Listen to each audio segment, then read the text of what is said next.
I'm on. Thank you, Mary Ann. He's on too. See, everybody's on? Perfect, we're good. Okay. I'm going to call the meeting to order. Do we have a motion to adopt the agenda? So moved. Second. I Discussion? have a question about the agenda. Yep. Yes. It seems there may have been an updated agenda. I don't know if I received it. Specifically, discussion items under, motion items for a server for Dell.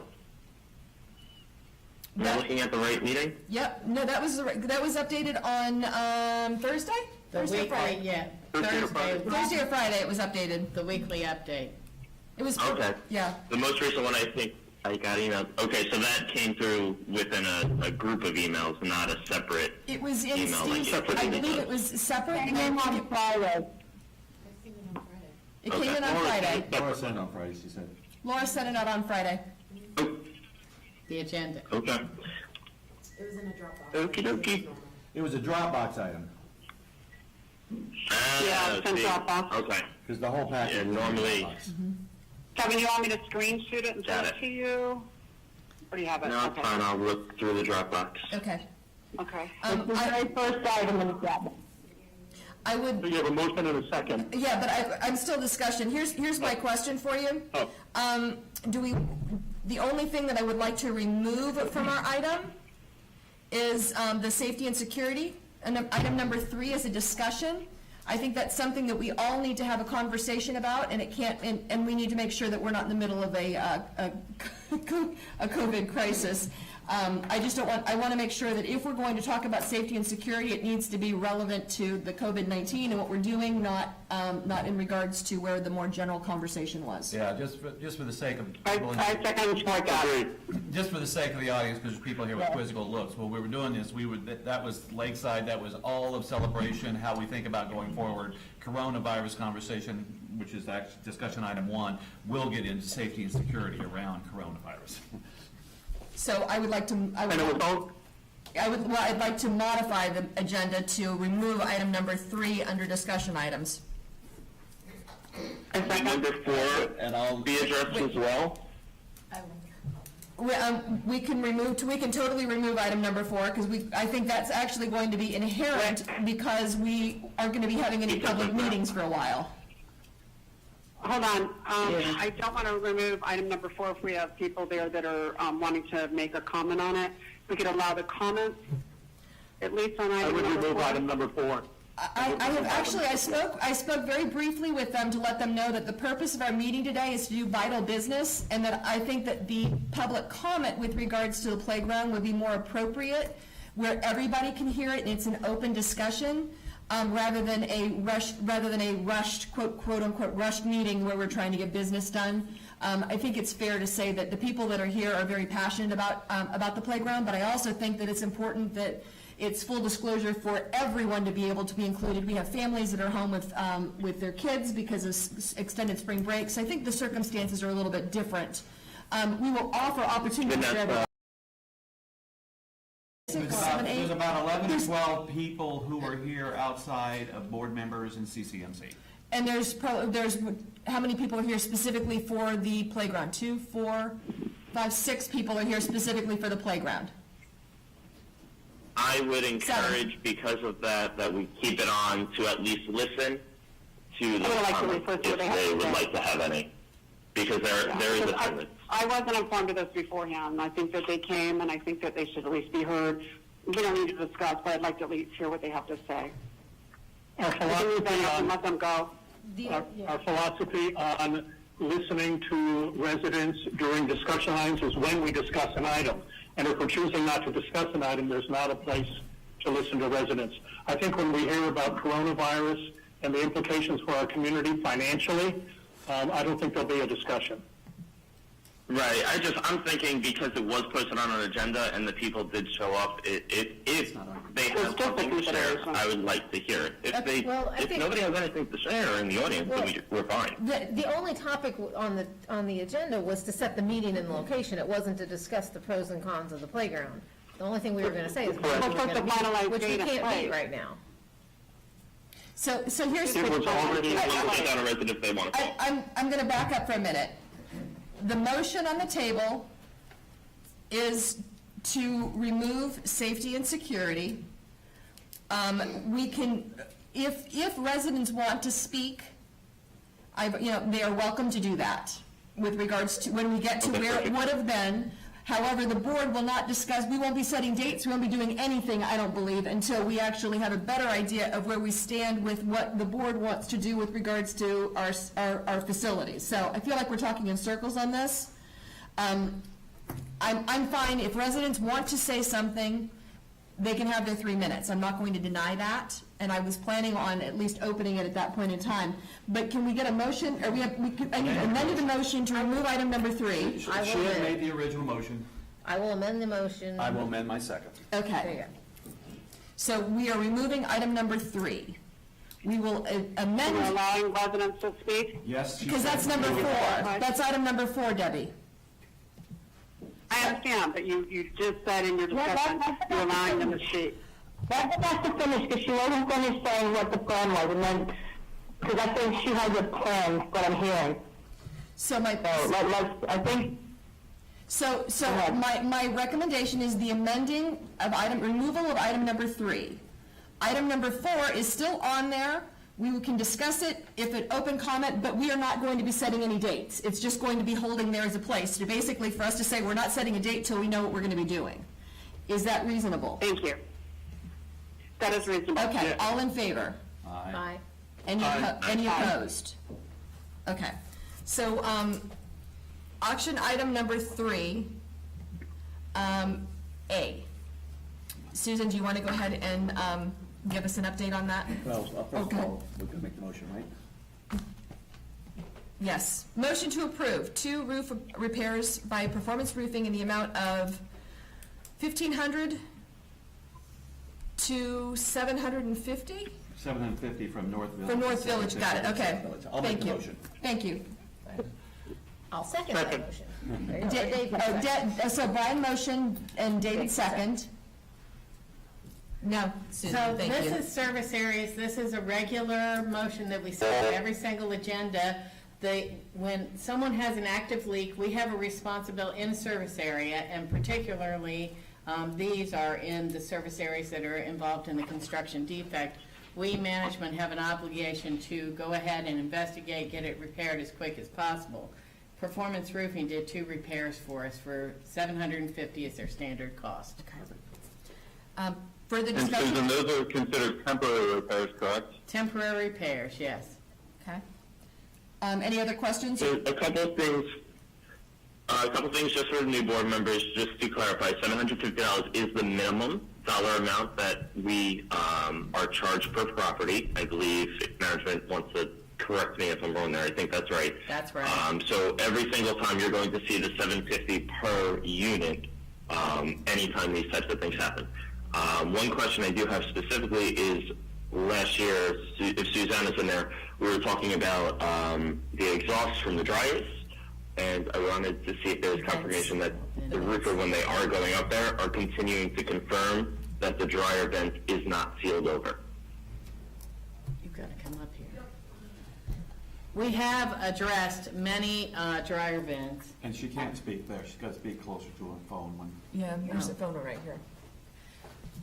Okay, so what we did is we sent out a communication to all the service areas stating that 2 homeowners had found that their vents were covered, and that we would provide a contractor to come out and check their vents, which he did to many, many owners, and they were paid out of the operating expenses. And then if they found that they were covered, the correction was paid out of reserves, like a roofing So it's been dealt with. bill. Yes. Okay, cool. So every time, yeah. Okay, perfect. So every time they're coming out, they're still just keeping that in mind. That's perfect. Thank you. Okay. Any further discussion or questions? All in favor? Aye. Aye. Any opposed? Okay. Item B, motion to approve 1 roof repair by Jurin Roofing in the amount of $1,416.22. It's South Village Townhome Service Area Replacement Reserve Expenditure. Motion made. Motion from Brian, do I have a second? I'll second. Diana, second. Discussion? Quick discussion on that one. This looks like something different. It's called made interim repairs. Can there be any description on that? Interim? Well, it's just a different language than I temporary see in the repair. others. Okay. It's just a different contractor. Yeah, is there a reason why we went with a different, I guess my question is there a reason why we went with a different contractor? Yes. Yes, they did like a true water test. Okay. Around the whole parapet wall and Okay. all that. And I remember this was discussed actually at the service area meeting so that they're aware that this is what was going to be done. It's to make sure that there's no further intrusion anywhere else. It's the next step. That's fine. Okay, And I remember that when it was discussed too, and it was requested, and it was agreed to by the service area committee. right, okay. Any further discussion or questions? All in favor? Aye. Aye. Aye. Any opposed? Thank you. Thanks, Tim. Motion to approve annual renewal of Larson Prime in the amount of $5,968, CROA operating expenditure. Motion made. Motion from, I would like, let me get the motions on a Motion made second. first. Motion from Yeah. Brian, And second from Diana. Second. Okay, discussion? Kevin, you wanted to say something? yeah, I would like to, every year this seems to be a thing that happens as soon as the new board comes in. I would be interested in seeing if we can go ahead and make this specific contract a 6-month contract and incorporate this topic within the budget review. At that time, the board is educated on processes, relationships, vendors that we use, and so on. So instead of every year, the first thing the new board comes in to do is to renew this specific item, could we keep this time and shift it 6 months to allow us to further review? Kevin, I'd like to add to that possibly even quarterly, if you have quarterly billing. Do it for 1 quarter. Well, Take a look at it the when we have time this summer. contract, so I would say keep it an annual contract, but let's just make this one 6 months to offset it, because when everybody comes in new, it's almost like, yep, you just do it. And unfortunately now, we are finding that there could be some conflict of interest with our attorney. Our attorney, this firm, represents both CROA, CJC. And as items progress specifically within Town Center of Celebration, I'm only going back to what the attorney told me 2 years ago, was when we get to this point, he will go ahead and review if it is a conflict of interest. And I have yet to hear back on that answer. Are you? But he described where we are today as what would most likely be a conflict of interest. Are you still on TCCA? If I can- Hey, Kevin, are you still on TCCA? Do you mind? Wait, he can't hear. Kevin, Brian just asked you a question. Are you still on TCCA? Yes. So that's a conflict. So I am. Are we going to start, if we're going to go down this conflict path, let's go to all of them. Yeah, I mean, Mike Nunez has been sitting on Canoa the entire time. I'm aware of that one too. Yeah, I'm only asking if we could, You have your thumb up? I'm gonna go, be 6 months. go ahead, David. No, this is Steve. So just thumbs up whenever board is done discussing. David, you had a comment? What? You want me to go? I don't know who. That was Steve Ware. Oh, sorry, that was, I apologize. Steve first. Steve, go ahead, sorry. Steve. Okay. If I recall, and others that were part of that conversation, refresh my memory if I'm recalling this correctly, but I believe Tom said that if the CROA board felt at any point in time that he wasn't doing his job properly, or that if you felt like there was a conflict of interest, that he would certainly step aside if that was your wishes. But he didn't say that it was a conflict. And when I talked to him, annual meeting, I believe, I asked him about conflict, and he said that at this point in time, unless there's litigation between the entities, there is no conflict of interest. I would prefer to at least throw this into a workshop and have a discussion. What I would suggest, this is Go ahead. This is David. Yeah. What I would suggest is that in light of Kevin's suggestion, I would suggest that we do approve this for 1 year, but review it in more detail when we can in 6 months. The spirit of what is suggested is let's take a look at it, but not right at the beginning of new board members' terms. So let's take a look at it in September, October, for the next renewal time. But let's move forward with this. My proposal is in support of this motion. Look forward to this, but at the same time, look at options, conflict of interest, other issues that may arise. But schedule that for September, October. So there's plenty of time to review. Okay, give me just a second. I have one, wait a second. I've got one, Gary Hudspeth is standing here, so you can't see him, obviously. Go ahead, Gary. Good morning, Gary Hudspeth, 1471 Resolute Street. Having just completed the charter and bylaws revision, Steve Waring is correct, and David Anderson has a good proposal. What I wanted to clarify is, don't get wrapped around the axle about conflict of interest. The documents only state that the conflict of interest must be acknowledged, stated up front. Then the board has the decision on what to do about it. So rather than try to legislate that now, I recommend keeping your contract and then revealing whether or not there's a conflict of interest specifically as cases arise, and then the board can decide what to do about it in the future. But don't try to pre-legislate it now. That's a great comment. Don't try to pre-legislate. That's actually a great comment. So my question would be just that then. I would be comfortable if Tom Slayton could go ahead and write to the board and say that there is not a conflict of interest at this time. If that could go ahead and be disclosed, I am 100% okay with renewing that process. If that needs to be discussed a little bit further, I'm okay going ahead and shifting this to the next meeting. My 6-month item was more for just future board processes to be one less thing that a brand new board gets thrown at every time, and it allows some education before they enter contracts that are annual contracts. Go ahead, I'm not saying at that point get rid of. It's just renewed every year, not in March. Okay. Brian, you had another comment?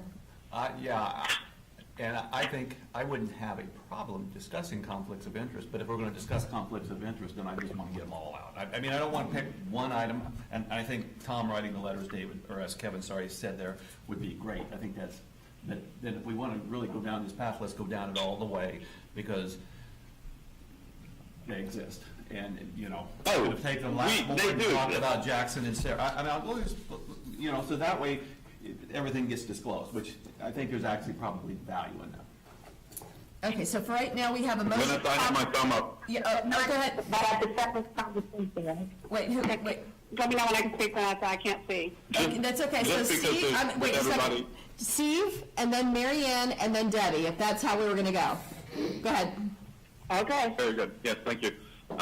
At this point in time, just for everyone's awareness, the only thing that we've had so far is a subpoena from the Town Center Condo Associations, which Tom Slayton does not represent, for documents related to Lexington and downtown. But there has been no litigation, nothing legal between CROA, CROA, and CJC, which are the entities that Kevin's pointed out that Tom's overseeing or working with. Is CROA has things going on? Just a second. I'm going to give the comments, and I'll get back to you in a minute, Kevin. Sorry. So, Steve, now, Mary Ann, you had a comment? I just wanted to make sure that we were going, because I was hearing what Brian was saying, and I agree there does need to be a broader, but I assume we're going to stick strictly to this agenda item to discuss that this time and put a broader discussion of conflict of interest somewhere else in the future? Yes. Rather than today, is that correct? Agreed. Thank you. Debbie, you had a comment too? Yes, I have, I think Brian's point is very good. I do feel there is a conflict, and I feel it goes back to 5 years ago, honestly, and I would like to either move this to executive session or a workshop rather than vote, because I do have some very strong feelings that there is a conflict. I don't think you can represent those entities when we are looking at the length of time this has been an issue, whether it's legally a case or not. It's pending. In my opinion, I think there's a strong conflict. I'm not comfortable with it at all. Okay. Right now, we have a motion on the table and a second on the table to vote for approval of Larson Prime in the amount of $5,968. Given Debbie's situation, I'll just call the vote. All in favor? Aye. Aye. Aye. Aye. Anybody else? How many, so far for ayes, we have David, Vanessa, Brian, Diana. Any others? Sorry, I was not, I think I must have. You are, okay, so Mary, I think we have to, so Mary, I'm in favor. you're an aye. Aye. Okay. However, can I request that Tom Slayton does give us the written Yes. document that he holds that he would give us? Yeah. I think that's valuable. And I'm fine with that, I'm fine with that written statement also. So the 5 yeses will now be On the record? Can we get the date on the record? we can, That's Kevin and Debbie. correct, I haven't called it yet, we're still, so wrapping into the motion then would be the, also the letter from Tom Slayton stating that he does not have a conflict. Is that a good with all 5 of us? Yes. Good with me. As we're adjusting the motion, I will be a yay for that. Okay. If the motion's adjusted, I will yay that. I had made the original motion, so I will change the motion to say that we are requesting the letter from Tom Slayton confirming that he does not have a conflict of interest, and then then we support the motion as written. Okay. And I will second that. Okay, so the amended motion, just for clarification, is that we are voting yes for the renewal, but Tom Slayton will be issuing on behalf of Larson that they do not represent a conflict of interest. So based on that, we have 6 yeses, is that correct? Yes. Okay. David's a yes. David's a yes, Mary Ann's a yes, Kevin, are you still a yes? I will change to a yes based on that Okay. motion adjustment. And then Diana, Brian, Vanessa, and then any no's? I'm a nay. Okay, and Debbie's a no? Okay. We'll move, and we have a comment here also. Go It's ahead. about what you're discussing. Eileen Barr, 1138 Mosaic Drive. Conflict of interest was one of my interests when we were working on the charter. Correct me if I'm wrong, Gary, we pretty much left it the way it is. We really didn't change anything on it, on Tom Slayton's recommendation. I would like to see a workshop, because I still think that it's something that needs to be looked at, what's in there, and get some feeling on how the board feels on it and how they're interpreting it. I would not like to see maybe you need an executive session first, but I think it's something that the written, what's written can be discussed out in the open. Thank you very much. I had went over, people on the phone couldn't see it, but I went over to Laura to make sure that when she writes the minutes, she puts in there that a workshop has been requested, because I think it would be good. I agree. I think having a conflict of interest workshop would be very beneficial. And we can determine at that time if we need to do anything under executive session per Debbie's request. I'm agreeable to that also, but I just personally didn't think it affected whether we're going to continue right now. But I do understand what you're saying, Debbie. Thank you. Thank you. D, motion to approve purchase a server from Dell in the amount of $12,848.96, a CJC operating expenditure. Do I have a motion? Motion made. Motion from Brian. Do I have a second? Second. Second from Diana. Discussion? I know, Kevin, Can we share what this is? Yeah. you want to go ahead? Steve or Patrick or whoever's going to do that? Okay, Patrick's coming up now.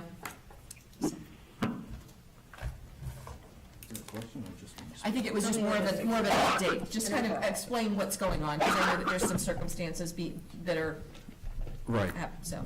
Okay, so our existing server that runs our applications for KeyScan, which is our access control, as well as the Parks and Recreation programming, RecPro, that also comes coupled with a website, celebrationparksandrec.com. And there's some other applications that we use that server for. Anyway, that server began with some issues, and there were times that we had to restart it several times over. it just started showing signs of failure. So as an emergency, we did have to back up everything and kind of get that to a state that it wouldn't fail. If it failed entirely, that would be roughly about a 3-week downtime where we couldn't access anything with regards to access control and the Parks and Rec website, obviously, to purchase tickets and make arrangements. So corporate has pretty much sent us a server to use in the meantime, and that's the server that we're trying to get approved. If we wanted to move forward with some type of a cloud service in the future, that can definitely happen, but this was an emergency transition that we had to take on. So we're looking to get that approved now, and then we can make further changes so this doesn't happen again in the future. So this is now Just wait, just a second. I'm gonna have Diana, you go ahead, because Diana started here, and, yeah, go ahead. So who are we buying the server from? We're buying it from CCNC, who provided it to us? Who are we actually buying it from? It's a Dell. It's a Dell server, but it's a brand new one. A brand new one we're buying from Dell? Correct. It's a brand new one. Okay. It's a brand new server for you, those of you on the phone. Okay. And Patrick, you also mentioned that there's all of our covenant pictures that are stored on that server as well. That's correct. It's Celebrations server. So that holds all of the photos, all of our letters, all of just everything that we need for a daily basis to run the community. Okay, Debbie, go ahead, I'm sorry. Okay, Patrick, just 2 questions. Did you check on the cost for cloud storage on this? And also, I only see the one bid from Dell. Is that the only one compatible? That was, like I said, it was an emergency purchase that was made. The cloud is a direction that we can move forward to, but it is a very extensive project that will include a lot of backup, a lot of time, and that's not something that can be done within days or even weeks. That would take some time. So working with corporate, this was the best decision that we made at the time. We can always move forward. Okay, so you've already purchased it, or? Yeah, it's already been. It's operational? Okay. Yes. Okay. I'm just going to kind of go, I'm going to call individually now, just because rather than have everybody talk over each other. So Debbie, you're all set then with your question? Yes, Okay. thank you. David, did you have a question? I support this. No, I don't have a question. Okay. I think management had to make an emergency decision. Okay. Kevin, did you have a question or anything? Yeah, just clarifying questions. What was the age of the former system that we had? It was about 4 years old. It was only 4 years old. And was there any reserve funding set aside for this item? No. Okay, so this is coming out of capital. Susan, do you want to just explain real quickly why that's not reserved? Yes. For CJC, we only have one asset, and that's a water tower. Typically, computers are not included in the reserve study because they have a very short lifespan. Technology moves really, really fast. Okay. Computers and servers are two different things. Marianne, Go ahead, Mary Ann. can I go? Yep, please do. 4 years is not young for a server. 4 years is old for a server. We replace ours every 3 to 5. And so like my question was asked in that, when was the last time the server was updated or purchased? And moving forward, I would like to see us move to cloud within 24 to 36 months. Just as a comment, because it's much more stable and backup in areas where we have so much hurricane activity and whatnot. It's not good to have your eggs in one basket. Well, I'm sure they have backup and redundancy with CCNC, but still, that would be something I'd be interested in seeing. But I support this because it's a necessary item. Thank you, Mary Ann. David? Thank you, Mary Ann. That's exactly. That's where I was going. I was wrapping up to if we could place this topic in front of the technology committee, so that way we can get ahead and either A, the next time it goes out, or set a timeline so we can start budgeting to go ahead and go to cloud and processes. That would be fantastic. I do know the key scan, if I'm understanding correctly, that we currently use, it's more of just a green light, red light, as opposed to giving us full history of who's going in where, and given, whether the board and management can think of recent situations that maybe it would be handy to know who is in the amenity, or other situations, it would be beneficial to have a key scan that keeps a log of who's there. So as we progress and update this toward either cloud or future processes, I'd like to keep those things in mind. And just so you know, Stephen with Technology Committee is here and is acknowledging what you have said. So, Diane, any questions? Thank you. Brian? Yeah, I got one last comment. Just as an aside, my son had a laptop that was 3 years old. He's having to work from home in Manhattan. He had to buy a brand new one because the 3-year-old laptop the technology was so old it couldn't handle a lot of the stuff he does with Bloomberg and stuff like that. We couldn't start a phone call today for 20 to 25 minutes because we hadn't thought through technology well enough. I really think I agree with Kevin's point, but I think we need to be looking at everything rapidly to figure out where we need to move forward technology-wise to be able to do what a lot of people would consider to be basic services. And we haven't spent the money, so I'm not criticizing. It has not been made. It's one of our cornerstones, and we haven't made it a priority. And I think with what is going to be the reality of coronavirus, we need to make this a reality sooner rather than later. Any further comments? Exactly. Any further comments? Vanessa, this is an emergency expense. Anything under 5,000, Steve can go ahead and take care of. With it being over 5,000, is this something that, I'm not saying it did, but could it have gone to you to go ahead and just get it ahead of time for emergency spending like this? Steve? Just for other topics moving forward in the future. I understand the question. Can you ask the question one more time? I don't understand what you're asking. So this was an emergency item that, to keep operations going, needed to be spent. It's over $12,000. So it's outside of your purview that is the 5,000 or less.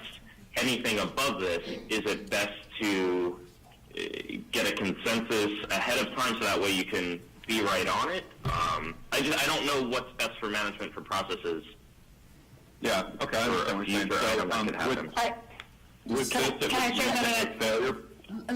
Let Steve go ahead and answer Kevin really quick first, Debbie, and then I'll get you. Thank you. Yeah, so we work with CCNC IT support in Scottsdale, and they provide hardware recommendations for what they'll support. If the association chooses to go outside of state support, then we're kind of on our own for support for it. So this was an item that was, first of all, it's mission critical, and it was failing to the point where we could have lost a lot of information and data. So in the support for the applications that it runs. So it was decided to just go ahead and front it and then get the approval afterwards. So this is not standard operating procedure, but because it's a mission critical piece of equipment, we wanted to move quickly with it. And I will let you know. Okay, and then the final question. Really quick, because you actually asked a question, if you could run it past me. He did mention that there was an issue with the server and then that they were figuring things out. So I did get a heads up that there was an issue. I did not know what the resolution was going to be, nor how much the cost was going to be, or did I know how quickly it was going to have to happen. So it was mentioned. No, and it was it's been in the weekly update for a few weeks now, but I did not have a price yet. I just got it last week, I believe, and that's when I brought it to Vanessa's attention. Okay. And then the ship to, the physical location is just ship to, so it's actually stored in Arizona. Is that right? The server is actually on site, right, Patrick? Yes, it's here. It's here. Debbie's been trying to make a comment here. I'm going to let her go ahead and speak up. Debbie, go ahead. Okay, I just want to make sure that we own the server, not CCM Corporate, and also normally in the past, Steve, and this may have gone prior to you, but I think even, I do remember it once with you, when we had anything over 5, you would shoot a quick email just for a quick vote. This is something we could have at least shot to the board and said, hey, we got a serving failure, we need an hour, an answer in an hour or two. I just would recommend that in the future, if we have something over 5 p.m. We can't do Yeah, voting, we first can't do voting online, Debbie. Yeah, that's 7:02 But- change. Awareness? Yeah, but Okay, can we just do awareness? Yeah, so first question, it is absolutely your server. It does not belong to CCMC. It belongs to CROA. So if for any reason CCMC wasn't there anymore, the server would stay. And the second question, Julie noted, it has been in the weekly update for the past couple weeks. So I want to make sure that's an effective form of communication. Right, I just didn't know servers cost $12,000 because we buy them for our company and they're much cheaper, so that was just a technicality. Any further comment from the board, questions? Julie noted. Okay, all in favor? Aye.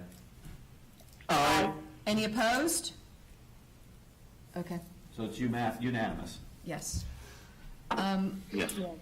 Motion to approve, thank you very much, Patrick. Thank you. Motion to approve one payment plan recommended by Arias Bossinger. Motion made. Motion from Brian, Second. second from Diana. To help you Discussion? on the phone, just for smoothness, Diana and I are just rolling with these links. Any questions or discussion? That all makes sense, thank you. All in favor? Aye. Any opposed? Aye. Any opposed? Okay, very good. Okay, so that's it with all of our motions. Now, I'm going to open with the discussion items. Number one, COVID-19 response and the implications. As you are all aware, we have closed down most of the activities within Celebration. I'm going to let either Steve or Susan, whatever's easiest, to kind of update where we're at with our CROA facilities, kind of where we're at right now, based on what we have. Steve, I'll start, and then if Susan has anything that I missed, she can fill in the gaps. Last week, we put together a finalized emergency preparedness plan for the COVID-19 coronavirus. It was distributed to the entire board of directors, and there was unanimous approval to implement the plan. So on Thursday, I believe it was, we sent the letter out to the community notifying them that all of our group activities are going to be shut down through the end of the month. Right now, the 851 building is still open for crucial business only. No meeting space is being rented out, though. There is a ARC meeting tonight, and I think we're going to go through with that meeting tonight, but we want to ask the board for any meetings through the end of the month that are not mission critical, if we could postpone those or delay those until we can get some further information on what's happening with the virus. We are doing thorough cleanings of the building on a regular basis, and we're also, Mike and his maintenance crew are doing some cleanings of the playground equipment and the restrooms throughout the parks. But right now, public facilities like playgrounds and pools are still open. So, Susan, is there anything that you'd want to add to that? well, one other thing is we're putting in, here in Town Hall a message at every entrance that not to come in if you have a cold or, any kind of illness, and the number so that they can call and conduct business here. Any further comments, Steve, or you all, just a second, Brian was going to give a quick update too. Was there anything else right now? And then Debbie, I just think that I think that the news changes every hour, so I would expect that it's not going to get better before this ends. I think that we'll probably see, everything I'm hearing is it's not weeks anymore, it's maybe a month, maybe 2 months. 8 weeks. So I think we just need to keep a close eye on it and keep monitoring. For the next few weeks. Was that you, Mary Ann? I couldn't tell. Yes, the CDC put out, they recommend no gatherings of more than 50 for the next 8 weeks. That was going. Yeah, it's going at least through, yeah. Okay. That was going to. And Steve's right, we're going to have to be quick on our feet and be flexible. Because this is changing almost hour by hour, because if we don't flatten that bell curve on how the contagion is spreading, it's going to be worse for all of us around the world. So I think that just all of us being very mindful that we're going to have to be very flexible and be thinking much bigger picture than our own little world here in Celebration. Yeah, well, this is Brian. Yeah, that's a great point, Vanessa. If I could just, one more thing. From a governance standpoint, we're typically following like either local government agencies for advice on what should happen next. That's the Emergency Operations Center or the CDC or World Health Organization. And then last week it was the president's speech that kind of prompted local governance on shutting everything down. So if CDC is now saying 8 weeks for gatherings or 50 or more, I think we should jump all over that immediately.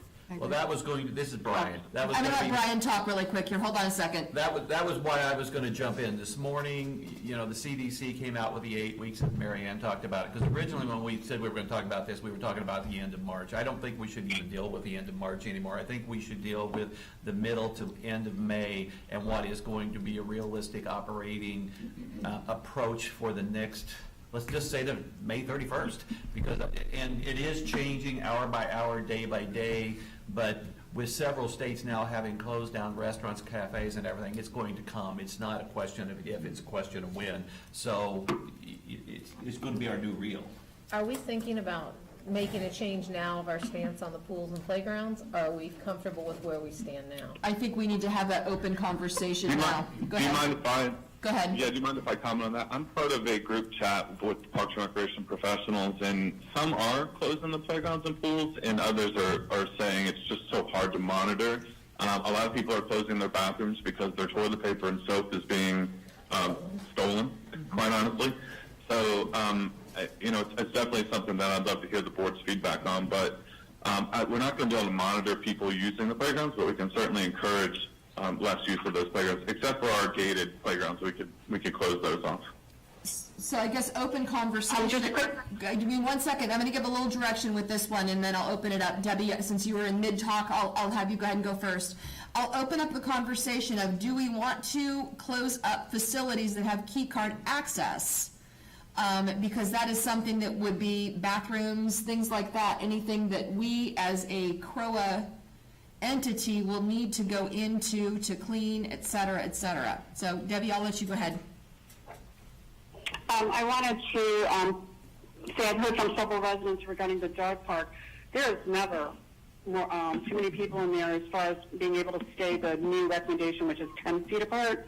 So I would like to say that if we could put signage in the dog park and consider that to be open so that animals can be exercised. Also, I am in favor of playground and pools, but we would need signage at your own risk, just because the kids are going to be out of school. Most likely, they may not be going back this school year, from what we're hearing from the pandemic expert at the hospital. Also, just wanted to add real quick before it gets lost that we do have the food being provided for all of the children through the schools in the county, and I could send that, if it's approved by the board, to Steve to add to our website, which is Friday Flash. Hello? Sorry, yeah, it was somebody was mid-cough. Yes, I wasn't sure if it was you or somebody else. So, yeah, I'm fine with you sending that on the board, and then we can forward it on if we think that that's something that Steve wants to post. I don't know what all has been. Yeah, it's fine. I'm doing that as the liaison to the county and also the school district, and it is straight from Terry Costello in the school district of Altoona County. So I can I think we can certainly take a look. Yeah, we can certainly be helpful with any of those official organizations that are providing support through our communication. Thank you, Steve. Any other comment from? I'm going to go down the list now. As I'm getting choked up too. It's contagious, right? Kevin, comments?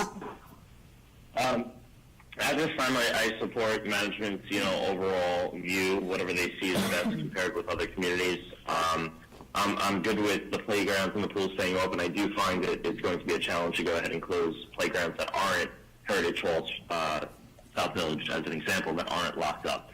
The one thing that I would like to go ahead and ask the board to start getting in mind is obviously there's becoming a financial impact. And as the April, for those who take advantage of the quarterly assessments, as April approaches, I'd like to go ahead and have the board consider or think what we would like to see if this, isn't better sooner than we're all hoping. So just start thinking a plan. I'm not saying we need to decide one now of how we'll address if people are in financial hardships because of this. We do need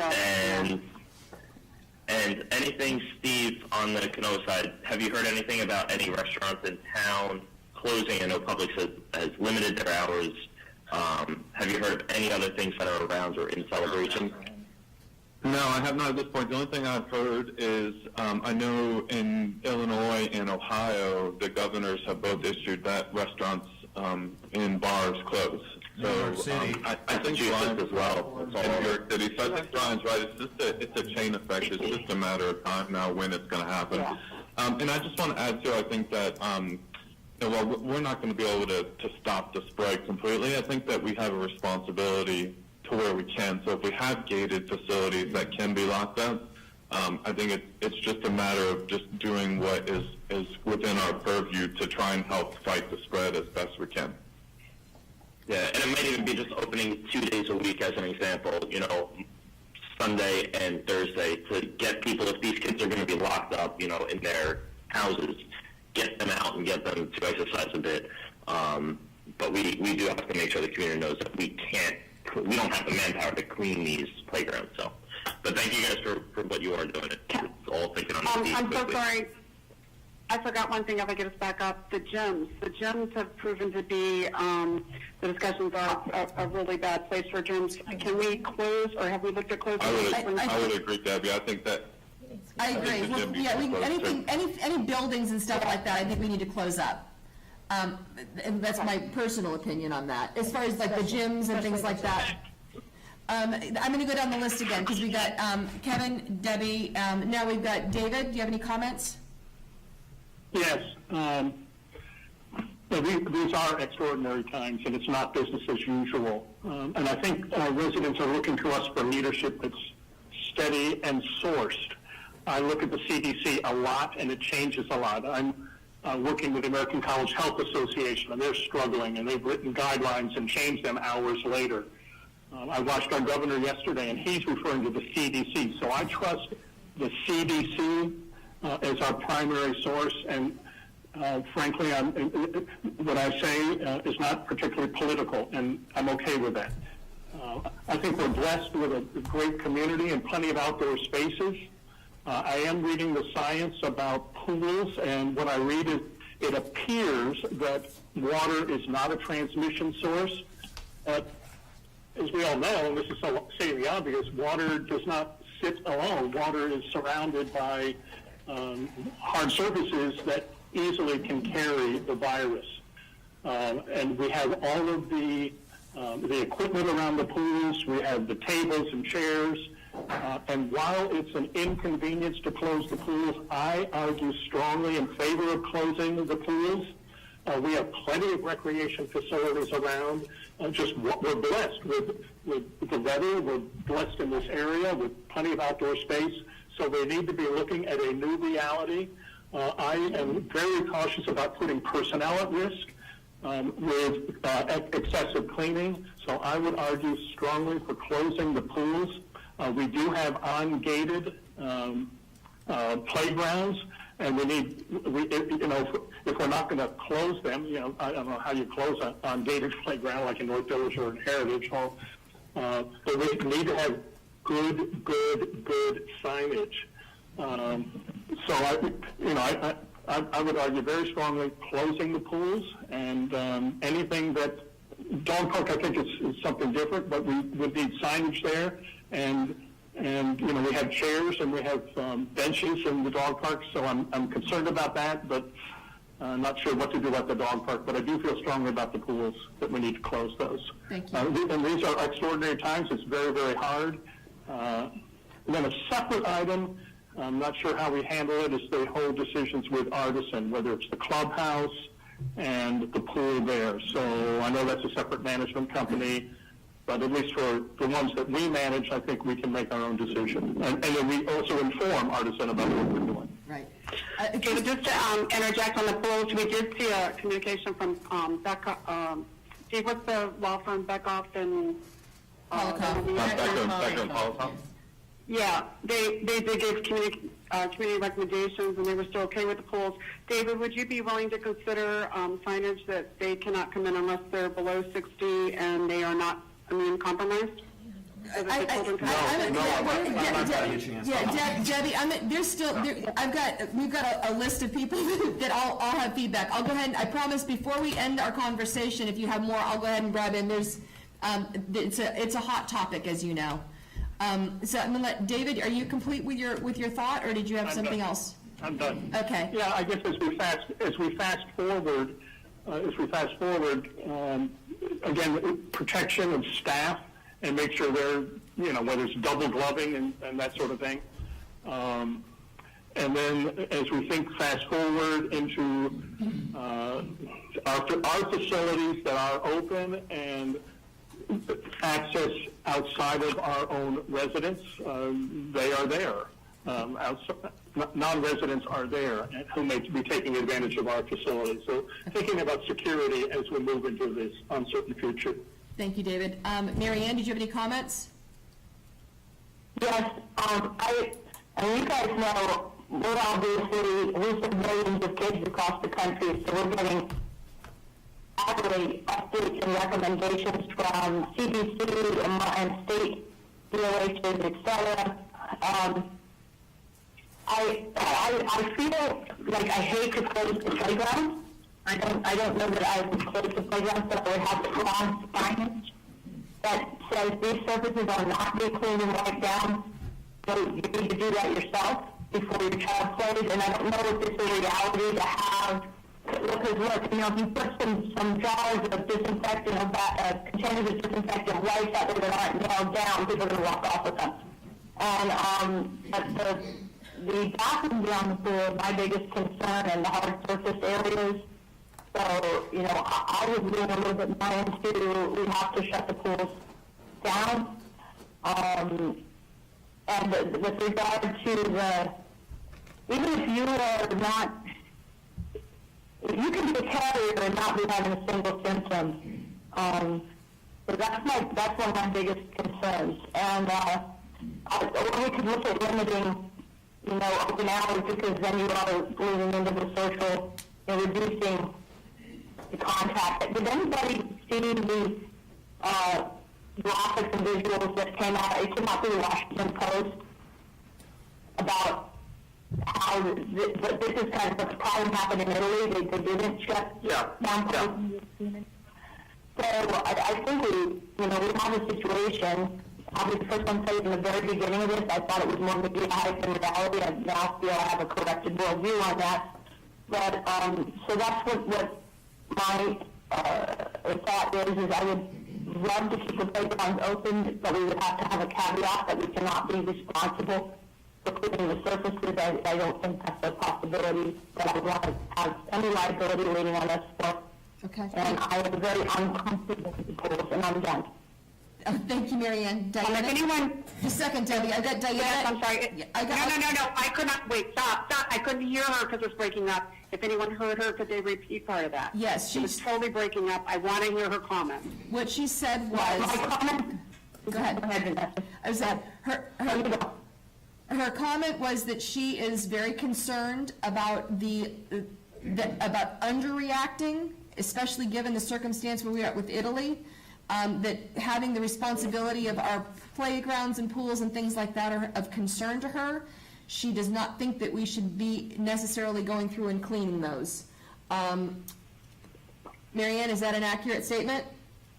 I think she's looking to hear is I would hate to close. I think closing the playground of entry is a moot point because we have some that do not. So I would recommend leaving the playgrounds open, but with dramatic signage everywhere that these surfaces are not being regularly cleaned. It's a BYOTP and BYOBW situation. So bring your own toilet paper and bring your own wipes. This is not the wipes. And the pool surfaces, particularly with the bathroom and shower areas, are of much greater concern because people are in closer proximity. And then there's also, as David pointed out, the hard surface areas. So I would be in favor of closing the pools down. I think the playgrounds are a bigger question. And I think we need to take a look at the fact that the social distancing is the key element in getting this thing under control more rapidly so we don't have to live like this for a longer time. Now I'm done. Okay. Did you get that general gist of that, Debbie? Okay. I don't think so. I don't know. Go ahead, Diana. I completely believe that the gym needs to be closed immediately if it hasn't already been. And the pools themselves, well, I really think it's gonna, the kids and the families aren't gonna like it, but even if we would limit the hours of the pool, you can't, you know, you only say you're only gonna be open a couple days, you're just gonna get more people there and just more possibility of the spread. So, while I'm not happy about it, I think we need to take the advice and close the pools immediately as well. Dog park, I don't think, I mean, there's only so many surfaces there, but I would also put the signing up at the dog park saying we're not cleaning it regularly, and they're up, you know, residents who use it need to clean it themselves if they plan on touching any surfaces in there. Playgrounds, again, I don't think there's any physical way you're gonna be able to close them unless they're gated. And if they're gated, I think we should go ahead and close them. Just as a side note, the virus has been found to stay on stainless steel items for up to 4 days, just as a heads up. So if you missed that, I think that's a long time. 4 days is a long time. And then up to plastic, I think is 72 hours. So it's a long time. Brian, please. Brian's gonna go ahead and speak now. Okay. In the last 2 minutes, I got a text from my daughter. Governor Hogan of Maryland just shut down everything in the state as of 5 p.m. today, includes all religious gatherings of any kind. Only essential services will remain open. My comment is that the states keep one-upping each other, and Florida will have a state mandate shortly. I would prefer that we only do what the state or county says we should do. And the reason I feel like this is every action creates a reaction. So if we tell people they can't swim, then what they're gonna do is go to a friend's house, and maybe you'll end up with 25 or 30 kids in somebody's backyard swimming. So you haven't created a situation that's healthier. Maybe you've created one that's unhealthier. Certainly, when you talk about playgrounds, we can shut one playground, then you'll just have more people go to another playground, so you got more people around each other. So my argument would be, whatever the state or federal government or county requires is what we ought to do, but we ought to do it at the speed that they're doing it, because every one of the, I mean, if you just stay on the media, it's changing almost hour on hour and definitely day by day. So whatever we do, I think we need to just stay with what the authorities say. Debbie was not on the, just a second, Debbie, I got you. Debbie was, had disconnected by accident, or there was a connection, so can you please reset? No, I was dropped. Oh, so Debbie, did you hear what Brian said or not? No, go ahead and speak. The call dropped off after Mary Ann started breaking up, so I heard nothing. Okay. Okay, so what I The last person I heard speak was Mary Ann. Okay. All right, I'll go and then we'll let Diana go again. So what I said, Debbie, was I just got a text from my daughter in Maryland. Governor Hogan just shut down everything in the state of Maryland as of 5 today, including all religious gatherings of any kind. Only essential services will remain open. So then what I said was, what's happening is that every federal government, the federal government, every state and every county is reacting, and whatever the rules are changing hour to hour. I would prefer that we only do what we're told to do by the county, state, and federal government, because just keeping up with that will be a full-time job. And I worry that every action has a reaction. If we shut down our pools and 25 teenagers go to somebody's house and swim in the backyard, we may be creating a bigger issue than instead of solving one. And certainly where playgrounds are concerned, we shut down 2 playgrounds and they all go to the other 2, we've then got 50 kids together, which is worse. So my plea to the board is, let's do what we're told to do by the governing authorities, and that will be a full-time job. Absolutely, and I will say that I've been, in touch with the county and our pandemic expert. Absolutely, we are following the lead. I don't think we should be making new decisions. We just got to follow, and it is changing hour by hour. So, I mean, I think right now playgrounds are open in Virginia. We actually preceded Maryland. They shut down everything. We can do pickup for restaurants, but no one's allowed in. So same thing as Maryland. I'm in Virginia currently. And just so you know that down in Starbucks, they closed down their meeting area. You can walk in, grab your food, and leave. So that's Right. that's right in We that's can't right in put our down. celebration. Yeah, Chick- right here. Isn't Chick-fil-A drive-through over Yeah. there? I don't know, That's I'm what they guessing want. that that's what's Yeah. happened, so, Chick-fil-A yeah. drive-through. So we are getting affected here in Celebration. Residents, restaurants are trying, especially the national chains, they've already gotten their dictation that this is how we're going to proceed to Yeah. keep our staff safe and to keep groups minimized. So Debbie, I told you I'd loop back. Did you had one suggestion you had emailed me, texted me. You want to go ahead and speak real quick on that? Yeah, I don't know. I'm sure Steve probably has this totally under control and JR, but I did get information from a company in town I wasn't aware of that has a process that actually is approved for cleaning on the coronavirus. I don't know what chemicals we're using, but I sent it to Vanessa. Vanessa can to share that with Steve if you guys want to look at that later. Second thing I want to let you know is we do have 2 cases in our hospital in Celebration. It is in our community. We have 3 more in the emergency room, so it is here. Now I'll open it back up again to David and to Kevin now that everybody else has had their time to kind of speak. Is there any, David, did you want to have a recap on anything? Are you good?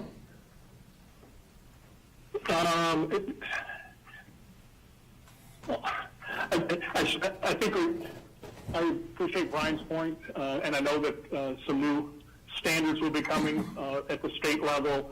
I just think it's prudent and on the side of caution that we should do what we can ahead of the curve, and I would still support closing our pools. Okay. Kevin?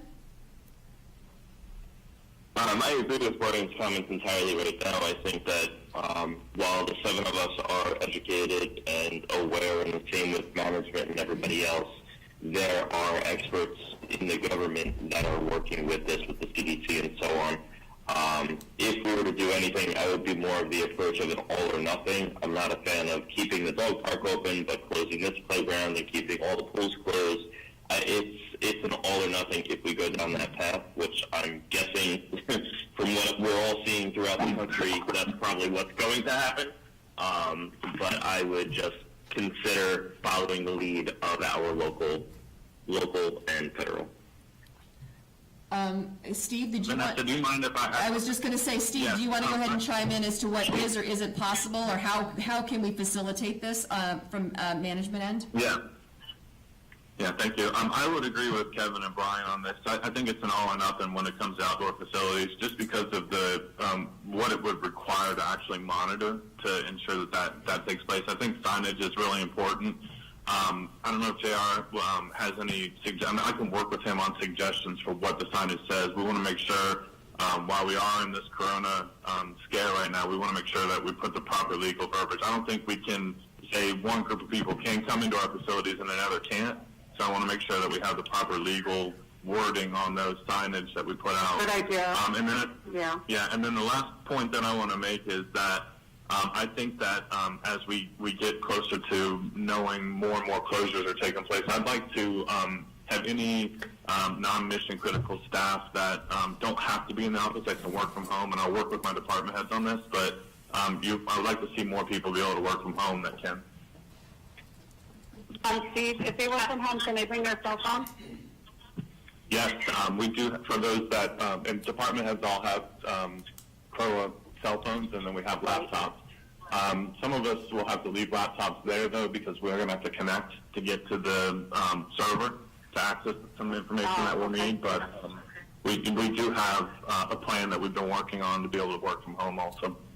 But if it's a job that can be done that they don't have to actually sitting in the office, I'd like to start allowing that to happen also. Give me just a second, Debbie, okay? Brian was going to speak on something. Go This ahead. is a question where I just don't know the answer. What's happening out at the civic corridor as regards the athletic fields and that? Have we shut that down, or are the kids still playing sports? Those are closed, yeah. Those are totally closed? Those are closed just because because of their group activities that have over 50 that are meeting for practices and games. So when we did that last Thursday, we contacted all the leagues and informed them of the closure. And then we're going to lock up the facility. I believe it started locking up Friday.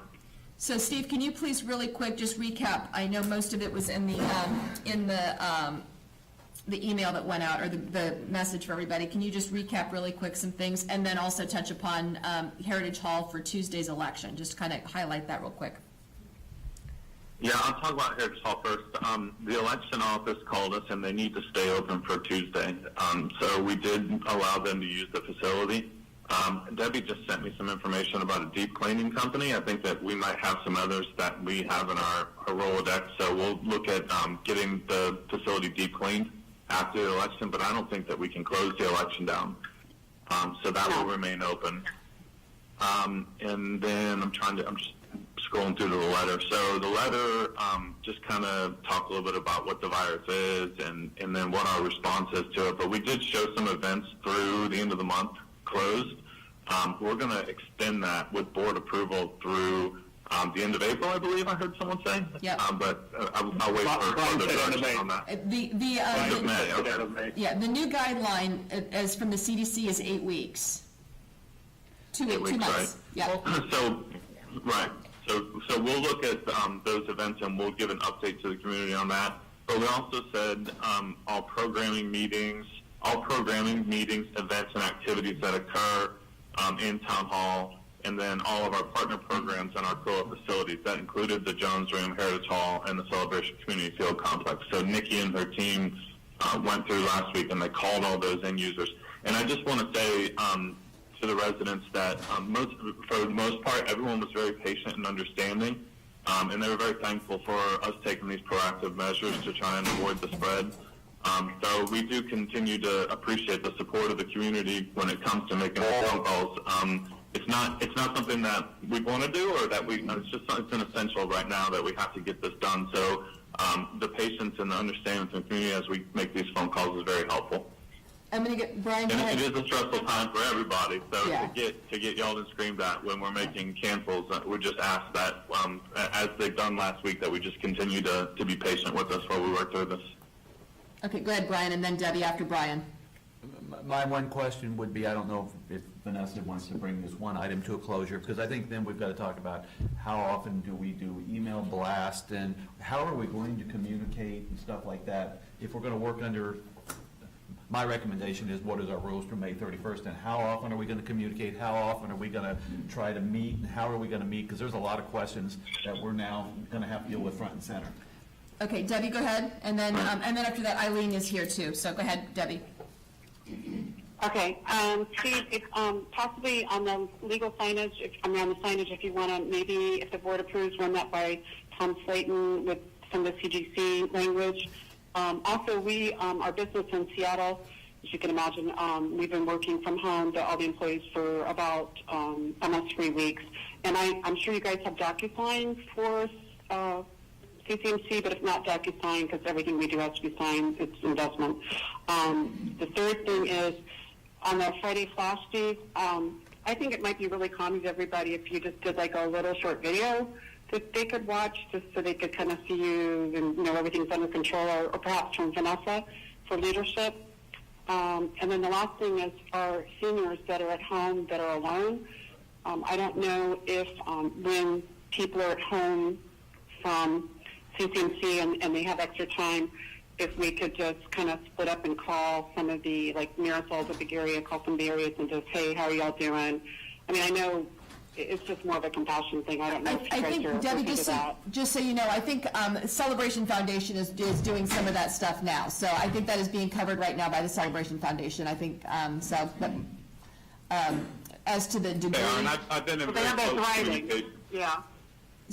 And I've been in close communication with Kathleen Scipio and actually participated in a board meeting that they had last week. So and Vanessa came in at the end of that. So we have had conversations with them, and we'll continue open communication with them. Okay, thank you. I'm going to go ahead. Just let us know when you have that.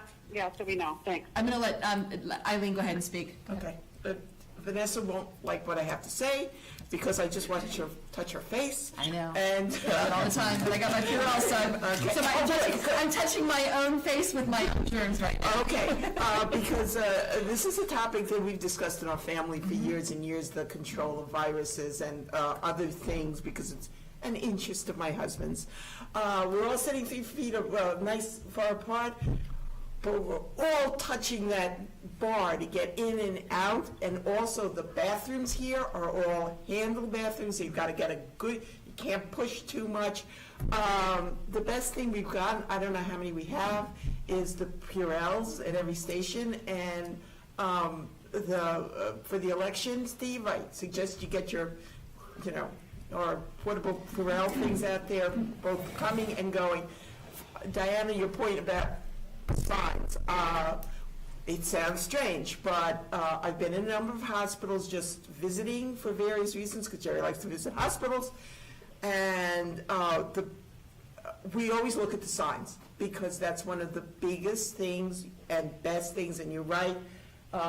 Yes, they should be serious and say, liability and whatever. They should also be somewhat humorous, because you just want to capture people's attention about the importance of hand washing and Purelling.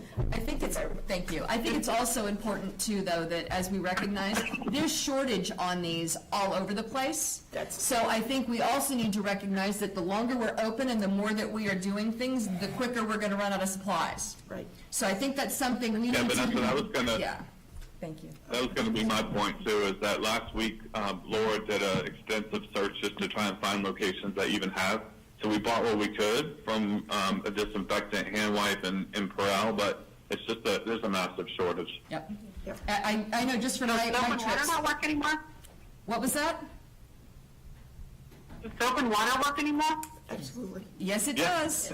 It's just not easy to clean the entire facility with soap and water. You need wipes, sir. You need the disinfectant. I meant for hand washing. I'm sorry. I thought you were talking about hand washing. No, you're right. No, I'm just talking. Yeah. I'm talking how we're going to clean the facilities. Our logistics of cleaning playgrounds. Our logistics of opening and cleaning up our key card accesses to all these places. Anything that we have to clean, those are logistical, not only logistical nightmares, but they're also supply nightmares. And if we can't even as household reach out to them, get to them, how is everybody else? I was at Publix this morning at 7 a.m. and there was 2 wipes left, literally, at 7 a.m., and they just restocked. I did. I have a 2-person limit, two number limit. I took them. And I found alcohol, right? The isopropyl alcohol, 70%. I find it. You know what? There were 3 containers. I did only buy 1 of those. So there are still 2 left for somebody else. But my point is, we're going to, especially if this is going on for 8 weeks, and we haven't even hit a peak yet, those supplies are going to be limited. The longer we stay open using those supplies, the less we're going to have going forward for the future. So just something to keep in mind. Go ahead, Eileen, one more. Quick word. I just had finished a few weeks ago a wonderful book about the great influenza, which is very interesting, and luckily this is not that. That was a really terrible virus. But it did point out, and in fact I heard it on CNN on the way over, you're not discussing it now, but it might come up at another meeting, that volunteers, if this thing really does get traction and really grows, volunteers become a problem. So, because that's just when volunteers can show up. Thank you. Mike, go ahead, please. Well, we have another comment from Mike Jackson, just a second. Well, I was also going to add, the supervisor election on Friday, when I spoke to him, assured me that Lysol wipes were being supplied to the election workers, and that there would be hand sanitizers that the election workers provide for people. I've heard the opposite, but that was actually the supervisor of elections that I spoke to. I will tell you, just regarding that really quick, I went and voted on Saturday. I saw no Lysol wipes. I saw no Purell. I saw no anything. I saw one person, each stylist was actually hooked up to the machine, so everybody was using the same stylist. The pens were over there, so you have your own. So bring your own wipes. Just saying. Mike, please. Mike Jackson, 413 Sycamore. Over the weekend, we were talking a little bit about impacts, and over the weekend I had a lot of contact from the school district and the weekend food packs that the foundation does for the kids, so it's called Learning Without Hunger. So the school district just came out, I just got the notice, I'd been communicating with people. They're going to do the summer program and put that in place the second week. So the first week of spring break that we're in right now, the kids will be without the free lunch and the free breakfast and the free lunch. Next week, they're going to put the summer program into place. They basically do about 12 locations throughout the district, and then kids and families can go there and pick those up. So the communication I had over the weekend was, if this does extend beyond this extra week, which I think we all know it probably will they continue that? And I think the answer is yes. I haven't gotten that specific response back yet, but there's a lot of people in the community that are very concerned about the kids having the food, the hotel kids and everything else. And there's a number of us working on that. So just so there's a general awareness, the food will be available. Star Motel is one of the places too where they have the food available to pick it up. It's not just at the schools, there's a couple of other locations. So the school district is reacting very well. So I think that'll help with the kids and the families are really on the edge and making sure they're fed through this cycle. Just wanted to add, Mike, it's all the places where the kids. Right, thank you. That's what I sent to Steve to post for the Friday Flash, just so you know, and it has all the locations, including the Star Motel and the Preserve and the elementary schools. So that's what we are posting from the district. Thank you. Okay, Thank you. And JR just mentioned that all the locations for the lunches are on our. JR, you gotta come up, please. sorry, JR. We'll get the official, what is being done from Communication Ed right now. No, I've been in contact with the Osceola County School District, and I have what they've put out. It's already on our website, and it does list the information that Mike just talked about, as well as the locations that, and the times that the kids will be able to pick up the food. So. Any other questions for Any other questions for JR since he's sitting here? Well, we've been talking New York, New Jersey, and Connecticut just shut down. New Jersey. So it's happening at the speed of light. I was going to say, that's why I don't know that we're not going to have a choice at some point. I really think we just ought to get to how we're going to communicate going forward, because Florida's going to I'm get with caught up. So I think we've talked the problem solving, kind of problem, here's the problem, what are we going to do? Let's wrap some things up and make some decisions so that we can move forward with this. I'm going to get everybody's attention for a minute. I'm going to have some specific directions I think we need to vote on. First of all, do we want to close our facilities with key card access? So I need a motion of something to dealing with key card access from somebody. I move we. And Vanessa, I think we need a date. Close and leave the dog park open. Wait. But I real move quick, we I think keep the pool. I got you, Steve. I got you. Just a second. Go ahead, Debbie. Thank you. Can we do separate motions? I motion we keep the dog park and pools open at this time and close everything else with key card access. Is there? Until the CDC closes pools, which hasn't happened yet. Is there, and we need a time, and if that's the case, then, so it's open to whenever it's to. Can I ask what Until the key card access? CDC What is it? changes that. Can we get specific what key card is? Hold on a second. It's any place where you have to use your access card. So we're talking every facility, we're talking Lakeside Playground, we're talking Town Hall has key card access. Well, for the employees, not for the rest. Well, you guys are different, yeah. I think the way The dog park. So can we restate the motion to say what it would be that we're actually shutting down? Because Okay. I mean, I don't want to just set there. Can we install motions? Just a second, just a second, Debbie, give me 1 second. Mary Ann's gonna say something here, and then I'll get back to you here. Go ahead, Mary Ann. I'd like to have them in separate motions for the different areas. Okay. Like pools, playground. That's just my request. If everybody's not on board with that, that's fine. So, I agree with Mary Ann. Okay, so specific locations. so I would make a motion that we close the gym. Okay, so I'm gonna highlight what Diana's saying. Can I restate my motion? Go ahead, Debbie. I was making the motion, can I just restate?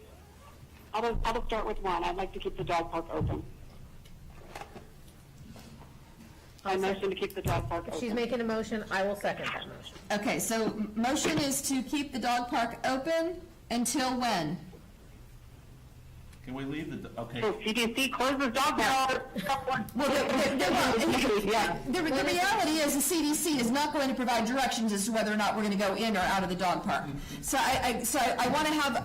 Actually, if they say we all have to stay in our homes and that we have a curfew except for going out, then I would like to keep the dog park open. How's that? But how are we going to deal with cleaning the key cards and everything, Debbie? Use at your own risk. People are cleaning everything they touch. There's signage. She said we put up signage, and it's possibly clear it through. Tom Slayton would be my recommendation that they're entering at their own risk. Okay, so we have a motion and a second regarding keeping the dog park open until Until the county tells us. Until the county tells us we can't. Is that fair? Or state. County or state? County or state. County or state.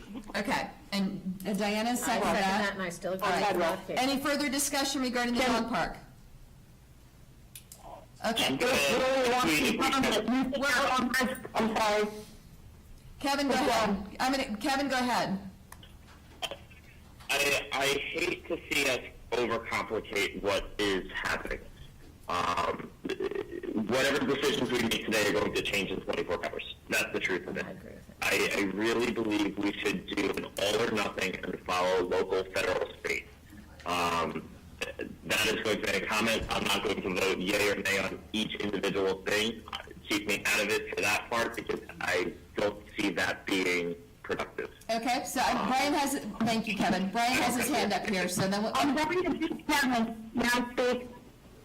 Kevin, the way that the things are going to roll out from the CDC may roll out in individual pieces. That's how it's happened on some of the things that we've been dealing with in my industry. So that is why I suggested that. I still think it's the most prudent course, but I will agree with whatever the board as a whole chooses to do. Brian, go ahead. Since we're kind of debating motions, I would have a different motion, which would be that we, on a daily basis, we monitor CDC, federal, state, and county directives. We get a summary from management, and we follow those until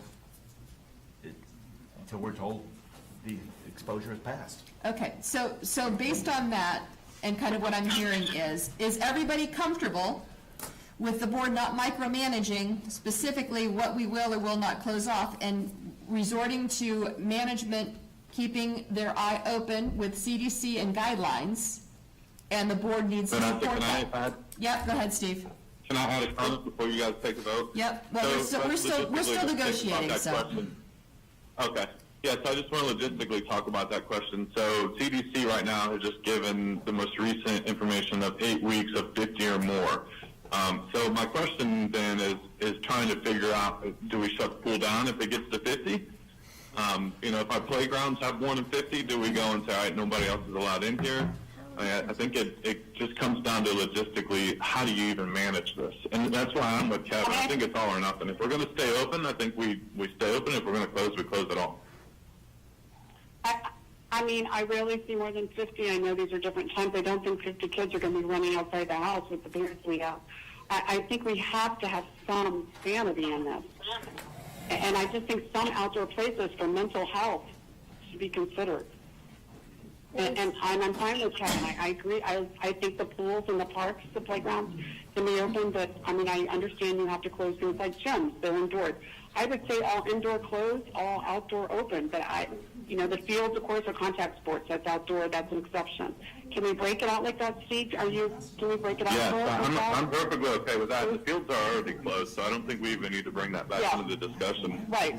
Yeah, I mean, I think that from being able to manage it, monitor it, it just makes more sense to me that it's all or nothing.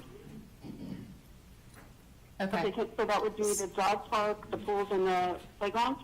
In the playgrounds, yeah. Now, I mean, there's still 24 plus miles of trails. I think that there's a lot of neighborhood pocket parks. So if you close down. Can I modify my motion for that?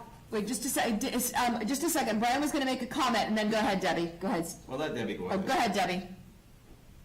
No, okay, Brian, can you make that in a motion? Because it's probably easier for you to hear with everybody. Could you make that in a motion? Do you know what I was saying?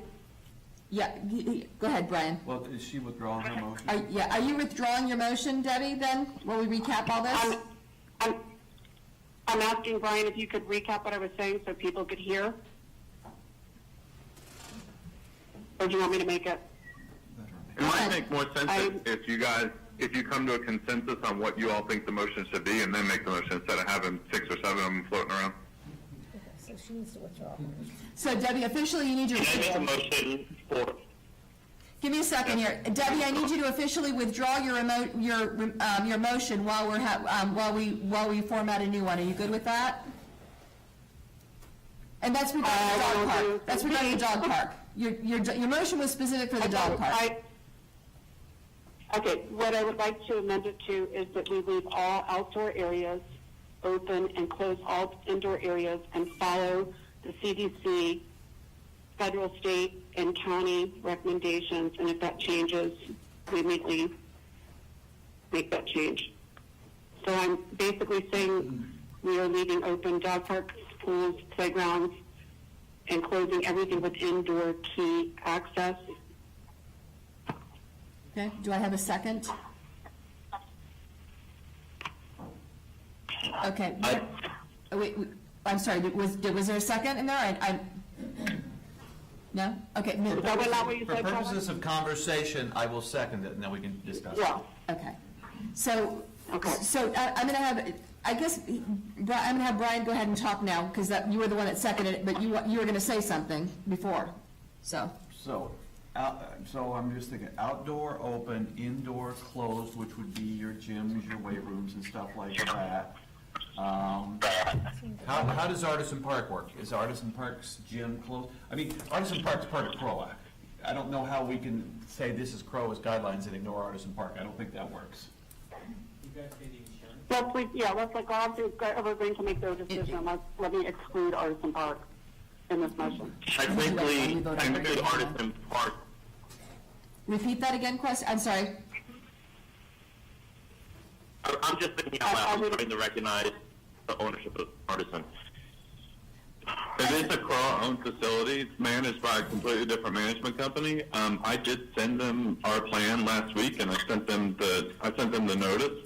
And the response from their general manager was they haven't canceled anything yet. They're still monitoring. Okay, give me one. Unless something's changed. Give me 1 second. We have a resident that's from Artisan Park that's coming up now. Hi, David Hanson, 1111 Tapestry in Artisan Park. Artisan Park has food service. And Artisan Park shares insurance with CROA. So you do have some logic to speak to that. And I was thinking also, the key card access could give us some extra flexibility. And this is kind of wild, but if you shut down everything with the key card access and then have a training program, if you attend the training program on how to wipe down playground equipment, we don't have to worry about that, but you got some chuckles from the audience on that one, just saying. Access to the swimming pools and access to the gyms. If somebody will go through a training program and then you turn on their card, it's kind of wild thinking, but it's an effort. Thank you. And that's some. I have one other thing, but I'll come back. Okay. Thank you. So, and I'm not shutting down key card, because obviously we're keeping the pool and dog park open, their key card access. It's just the indoor, we're talking about the indoor. Artisan is a completely different, their decision is through Evergreen.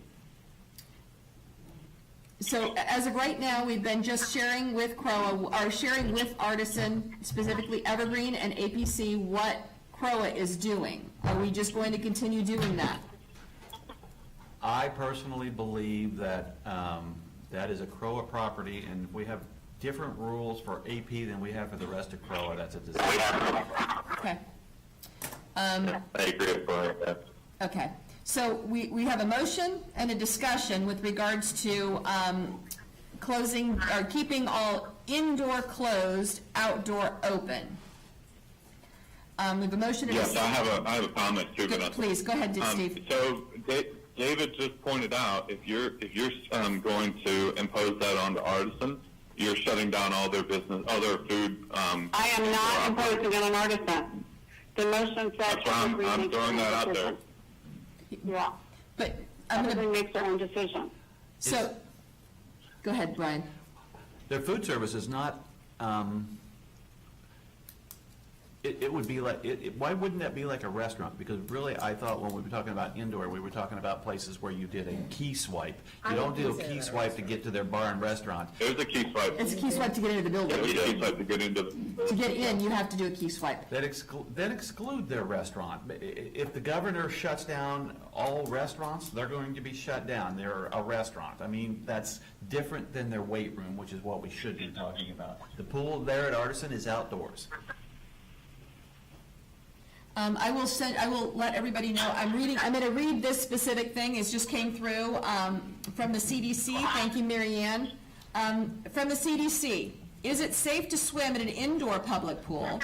Okay, I think it kind of carries over in general to this because it's a properly chlorinated pool, kills viruses, but you can still touch the coronavirus at the pool through other means, including surface that has a virus on it. So if you have an infected person that coughs or sneezes and the respiratory droplets enter your mouth, nose, according to the CDC. So again, going back to my comment of the metal and everything that is in the buildings or around the area, indoor or outdoor, it's still 4 days. So I think it's something that as we're making these motions and having this conversation, we need to recognize the fact that it's not just the pool, it's everything around it that is going to be living for kids and everybody else to be carriers going forward. And you won't know. I think that's what I keep going back to, all or nothing. Okay, so right now, That was for indoor pool? Was that for indoor pool? Also, to clarify? Yes, it was. It was for an indoor pool. My I comment. have information from an outdoor that it was okay from CDC. I can send you that. But my comment was, Karen. Debbie, it's about the surfaces around the pool, not the pool itself. I said that because of the language about the hard surfaces around the pool area. So that was, because we have the bathrooms and whatnot that are indoor associated with the pool. Got it? That was indoor and outdoor. Yeah, that's just the surfaces in general, regardless of where they are, is still the issue, not so much the chlorine. So, Brian, did you have a comment? We walk on concrete, it's on our shoes. Anybody else? I know. I guess I'm struggling. I'll go to Kevin's point here of all or nothing, or maybe it's David's point of all or nothing. I think it's several. Okay, then if we go to all or nothing and we say, okay, we're going to shut everything down, are we going to enforce it? Long Meadow Playground. If kids are on it, are we going to tell people they can't play on it? No, but we've done our part. So you put the sign up that says the park is closed, and if they play, it's at their own risk, I guess, but, I mean, I don't know how you're gonna keep them off. It's just like playing after You're dark. just not going to. It's just basically what. Yeah, we have. Go ahead, Steve. We have some precedents with this. During the hurricanes 2017, all parks were still closed by order of the local governance, and people still use them. It's impossible for us to keep people off of them unless they're gated and we can turn off the gate. Right. Yeah, but all I'll ask everybody to think about is, if we're talking about 2 consecutive months through May 31st, are you really going to try to keep kids off of playgrounds for 2 months? I hope not. For mental health, I No, hope but I not. do see the pool's closed for that one. So here's where we're at right now. Right now, I think we've beat this to a pulp and then some. Unfortunately, I don't know that we have a unanimous decision on this, but I think we need to at least move forward with some voting. So the motion that's on the table is to close all indoor and leave outdoor open. Is that correct, Debbie? Yeah, but I'm not objecting Artisan Parks Restaurant. Right. I'm talking specific CROA specifically, not Artisan. So the things that we as the CCMC control. Okay. So that's the motion in this. That's the motion in the second. I'm going to just call the vote for that. All in favor of just that motion? All in favor? And any opposed? Yes. I'm opposed. 1, 2. Okay. Can we just do individual? I mean, Okay, so I'm just going to poll everyone, and you can say yes or no. So I heard David. David, you said no, correct? Because of the pools. Okay, so then I'll go to Mary Ann. Are you in favor or opposed to this motion? Opposed. Okay, As it stands. got it. And Kevin, are you opposed to or in favor of the motion? This is the nightmare. It is, I agree. I'm going back all or nothing. Opposed. Okay, Opposed. that's fine. Diana, opposed or in favor?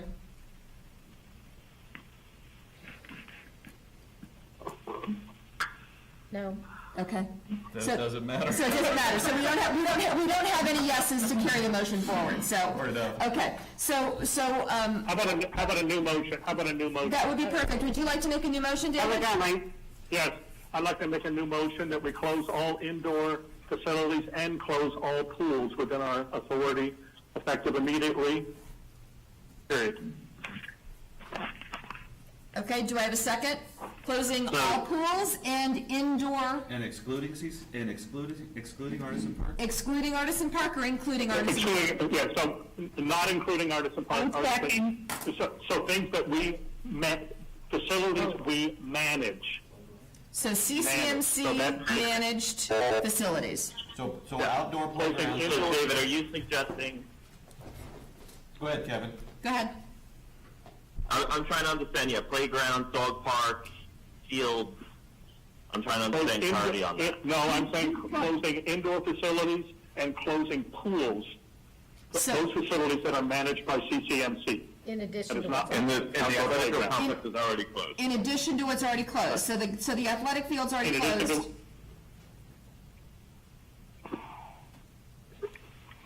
Right, what is that, already closed? So that leaves gated playgrounds open, ungated playgrounds open, and it leaves dog park open for the time being. And David, that should also include all events through May 31st. I think that's a separate.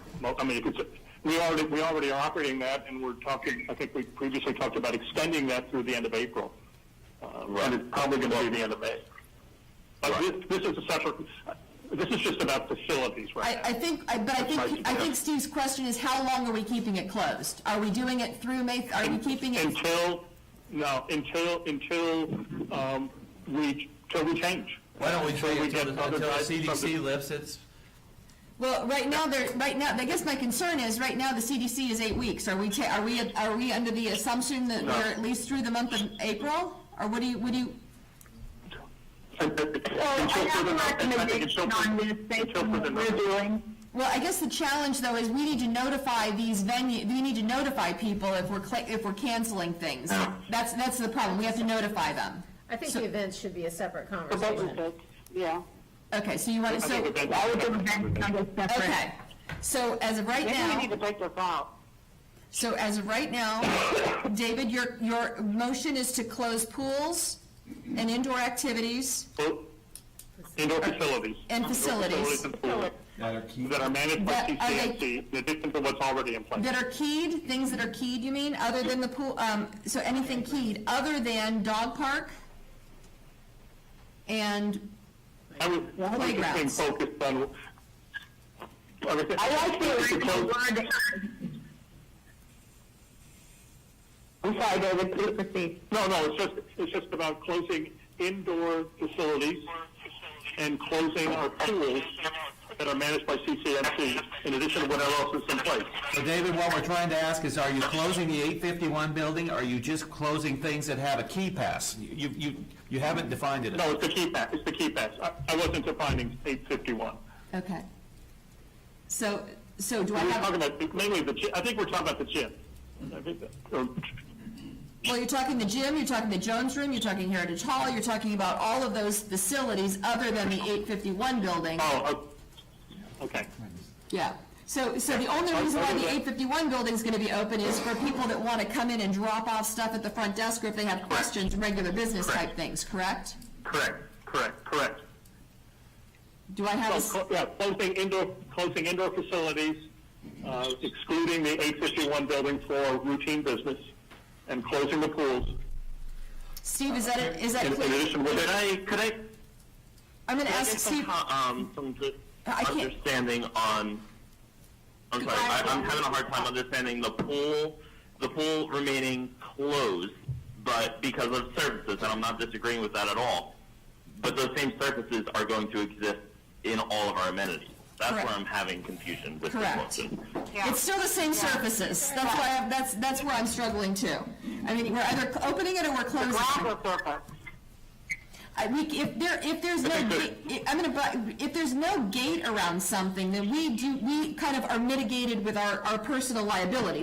There's no gate there to close off. Yeah. So, I mean, there are pools, or there are playgrounds around that you can go to that are not gated. So, by closing our keyed facilities, we would accomplish mitigating that spread risk. Steve, I'm going to ask, is there anything that you can think of? Help us out a little here. Yeah, I think that we need to first come to a consensus on the motion. And I think that motion should be what we sent out and what was approved last Thursday by the CROA board. All programs, all meetings, all events and activities that occur in our building. That's 851, that's Jones Room, that's Heritage Hall. We've already closed the community field complex. So the only question that's left remaining, it really is the playground in the pools. Because all the other buildings are closed, and then I think we need a date. Right now, we had said through the end of March. I think if we just use the CDC's 8 weeks, we'll just do the math and go 8 weeks out from today. May 8th. And that'll be our initial date. Okay, so Brian's going to go ahead and make a motion here. All right. Let me jump in here with a motion. It is clear from this conversation that it will be impossible to do partial. So it is my recommendation is that we have a motion that through April 30th, and I'm picking the end of the month so it's just easy to monitor, we will close all facilities, indoor or outdoor. 851 included? Not the 851 building, we will keep 851 open, but we'll close facilities and we will close gatherings through April 30th. So that means if there's a dance class, if there's a meeting of the Democrats or whatever else happens in these buildings, let's close them through April 30th. That's about 6 weeks. We can evaluate in the interim, but then we've sent a clear directive. The pools are closed. If it's a playground inside of a fence, it's closed. The buildings are closed except for 851 for normal business. Through April 30th, that's 6 weeks, and we'll evaluate because we'll have lots of updates between now and then. Kevin, I think that was you. I couldn't quite hear if that was your voice or not. I was saying that I would second that, and I just got a text from Debbie saying that her call dropped, so that's why I'm back. We're back. I just cut out. Okay. And then, Brian, just to be clear, I didn't hear the motion. That's okay. Well, just a second. I'm going to get everybody back for a minute here. Brian, please restate your motion officially. Okay, my motion is that we close all the buildings and all the activities through April 30th, 2020. The reason I'm making that motion is it's going to be impossible to administer or monitor anything else. So if we're worried about things getting touched, which is perfectly valid, by the way, then it's everywhere. So let's just, continuing with what had started, that means all programs at 851, Heritage Hall will be shut, Jones Room will be shut, all playgrounds or pools that require keyed access will be shut, the athletic field will be shut through April 30th. We will have continuous conversations. We can always evaluate and open or extend that as we go through, but then at least everybody can plan on an April 30th date. And the 851 building will be open for necessary business only? Yes. Okay. So, but I do have just clarifying questions. The playgrounds that we have two different types. We have fenced playgrounds and non-fenced playgrounds, and then we have a fenced dog park. Could you comment on those three? I believe let's start with Long Meadow as an example. I believe we just put a sign out there that says all playgrounds are closed. If you play here, you play at your own risk. We're not going to put a monitor there, obviously, all the time. As regards the dog park, if we're worried about a pool, then we should worry about a dog park. I mean, we're either worried or we're not worried, and which is why I finally just went where I went. If we're going to, then we shut everything, because otherwise we're picking and choosing the winners and the losers, which is a disaster. Yeah. And then I have a real problem with Artisan Park being outside of this. I understand Evergreen may run the darn thing, but it would be pure stupidity for them to do something different than the rest of us did, unless we want to create a celebration ward. Okay, so, Kevin, are you good with that as your second, or do you not want to do that? I am good with that. I appreciated that clarification. Thank you. Okay, very good. All right, so motion was by Brian, Kevin's second. Any further discussion or comments? When would this be effective? Effective when? Today. Close of business today? Well, I have a effective? question. Go ahead, Debbie. Today. Go ahead, Debbie. Are we laying off staff for the pool monitors? I think we still have an obligation to do that, to keep our monitors around, yeah. Yes, we don't have lifeguards, we need the monitors to monitor. Yeah, we still need to have staff. Park monitors, yeah. I mean, but what are we monitoring if everything's closed? Gotta make sure it's open. The fact that People jumping the fence. the fact that nobody's there. People jumping the fence. It's going to be a hard conversation, but I mean, Debbie, I would encourage if the board wants to go to discuss that, we can make a call for executives to discuss personnel moving forward, just because how the economy is looking, people are getting laid off left and Well, right. yeah. All right, wait. I got you. Let me go. I got you. We'll backtrack though right now. We're just on this motion right here. Any other comments regarding the motion at hand? Okay, all in favor? Aye. I'm just gonna, okay, so I've got David, Yes. aye, or no? David, aye. Mary Ann, yes or no? Yes. Kevin, yes or no? Yes. Debbie, yes or no? No? Diana, yes or no? Yes. Brian? I made the motion. Just making sure. You have the right to change, you have the right to say no, and then I'm a yes. So we have one, that's a no. Okay. All right. So that's not going forward. And that's effective at the end of today, and then that requires Steve, JR, and Suzanne to get a communication out to the community. And I hate to do this, but I have to go to the bathroom. I cannot hold it anymore. 2 minute break. So, I'm sorry. Please hold. It's noon. Sorry. We're on a 2 minute break.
Right, it's going to be a while.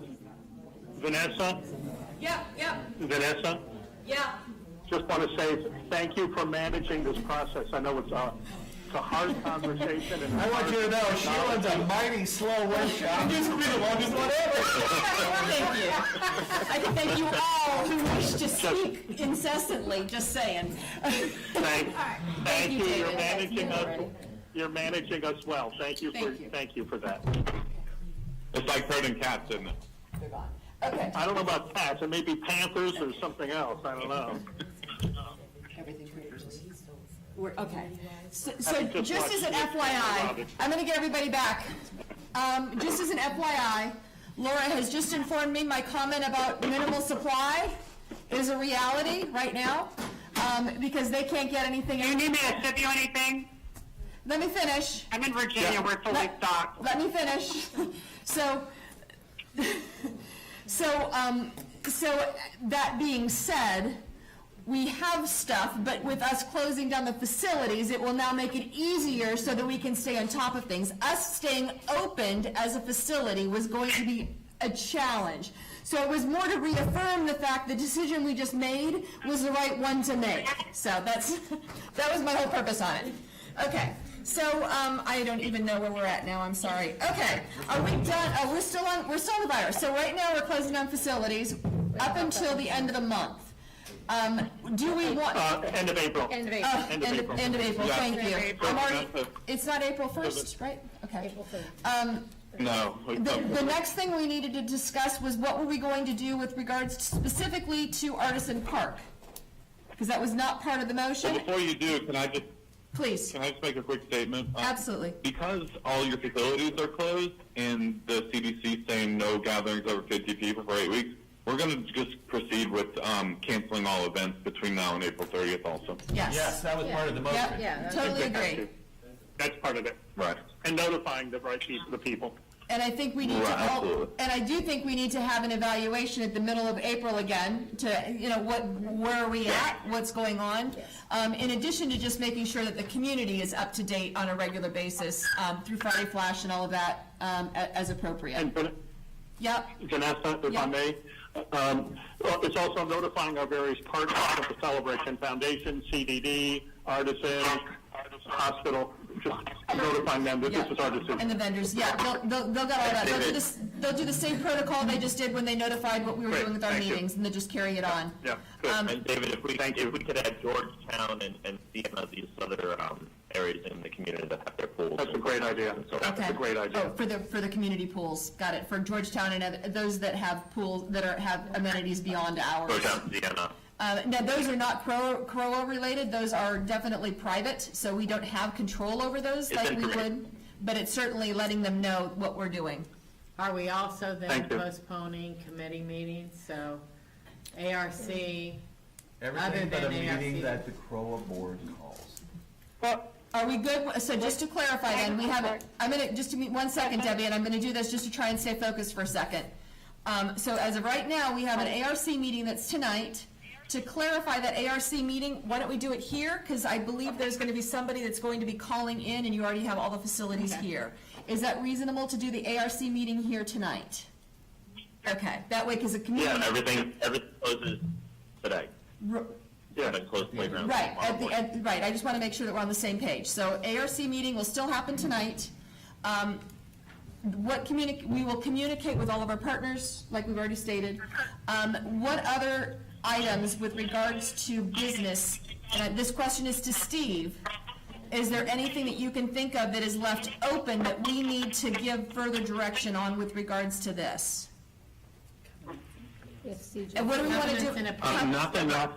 Covenants and appeals. Right? You need to know what direction for covenants and appeals. Yeah, I think that if we're going to hold off on the meetings, then we should discontinue any additional interest rates or I'm sorry, any fees for late fees or anything like that for when it comes to covenant violations. But if we're canceling those meetings, we'll just push everything back until after April 30th. Okay, just a second, Brian has a comment. What I think ought to happen is we ought to have since we're going to be doing conference calls, we ought to have a weekly conference call of the board, because then if we need to work in a piece of business, let's put it in the conference call. I mean, I stressed before how quickly we need to get the conference calling fixed. I mean, personally, I would be perfectly happy inviting the public to listen to our conference calls if we can make it work. Then it becomes a public type thing. I think we ought to record them, because then they can be available. But I think if we have my recommendation to the group would be that we have a weekly conference call. It can be a half hour, it can be an hour and a half. We're gonna need to talk about what is actually happening in the coronavirus world anyway. And then if we need to tag a piece of business on there, we can do that. Agreed. Go ahead. Agreed. Debbie, you had a comment? I had a question and a comment. My question was, can we move up item 4 since these poor people have been sitting there for 2 hours? And my other comment was, you said we needed to let Artisan know what to do, but not Georgetown and Marisol, so I was just confused by that. No, I didn't say not let them know what to do. I said they're not a CROA facility. I didn't say we couldn't notify them. I said we can't do anything about it. Inform them, is what you said. I understand that, but I understood from what Brian was saying that he wanted Artisan to be along the same page as we were, or did I mishear you? Because it's under CROA purview. Yeah, I mean, we haven't talked specifically about Artisan yet. I get that, Vanessa. Then I'm not understanding your question. Can you please restate it? Okay, my question was, CROA is the master association, and we are going to discuss Artisan next. Do we include the condos that do have pools like Georgetown and Marisol and Sienna, or no? And then my other question was, can we move up item number 4? Go ahead, Kevin. So if I can explain it in a different way, Debbie, think about the service areas and the townhomes. Those are specifically under jurisdiction of the CROA board. When it comes to different spending out of different accounts for Artisan, it comes to CROA to do the final sign-off. We're not doing the homework or anything else like that. But we don't see the financials or have any anything other than influence for our other condo communities in town, whether that's Marisol, so on. We just try to go ahead, and that's why we were big last year or 2 years ago to go ahead and create the condo council as a way to get everybody together and get everybody on the same page. So Artisan is this weird, tricky, different. Just as a recap, Kevin, and to carry on with what you had just said, Susan will contact the condos just to let them know what we are doing. Yeah, but to actually vote on what to do, it's beyond our CROA board purview. No, I don't want to vote on what to do. I'm not making my question clear, so I'll withdraw that. Can we move up number 4 when we finish this discussion so these poor people can leave before 1? Yeah, we're going to be doing a lot of it really quick, well before 1, but I hear you. So just to clarify, we need to find board direction. What do we want to do about Artisan Park specifically? Are we going to tell them they have to close, or are we going to just let them make the decision? I need a motion on the table. Do we have the power? Yes. Yes, we do have that power. My motion, I will be happy to make a motion. My motion is that Artisan Park has to shut down their pool and their weight room. They can keep their restaurant open. They're under the same insurance policy, the same rules. We are in a pandemic. I will agree. I will second that, Brian. And if I could just add one little item to that, that they follow whatever the state says. So if the state shuts down restaurants, then restaurants are closed. I'm happy to expand that to say when if and when the state shuts down restaurants, the Artisan Park Clubhouse restaurant gets shut down too. Okay, so we have a motion and a second. Any further discussion with regards to this? All in favor? Thank you, Brian. Yep. Thank you, Brian. So I'm going to go ahead. I'm going to do roll call again. So Brian, I'm assuming you're a yes. I'm a yes. Diana, yes. Kevin? Yes, second, yes. Yes. David? Yes. Mary Ann? Yes. Debbie? No. And I'm a yes. Okay. So it passes. So we'll notify Artisan Park and Artisan Park Committee, or Evergreen and Artisan Park Committee, please. What else is pertinent with regards to decisions that you need from the board? I think we need to find out if we're going to do what our next meeting is and how we're going to do it. Well, I think we've got inspection stop, if covenant stops, if appeal stops. So those are things that we could do technically on, via the conference line. Okay. And that's part of normal business. So if we stop covenants and appeals, then we stop inspections. Okay, I guess that's a very real question. Are we expecting our residents to no longer do their front yards because of the pandemic? I mean, I think that's a real question. I mean, the reality is, we can still go outside, we can still do things. So are we going to stop that process? Is labor being spent on the positions that does that? So for example, I don't want somebody to go out of work. So for the position, and I'm not naming names for a reason, if that position goes around and stays in the NES and does their duties, I don't think they're making contact with anybody. If that individual, however, does not feel comfortable with the current climate of things, then they can take time off, and of course, that goes on to another conversation. But we still have a job to do for the community. I'll get you back in a second, Steve.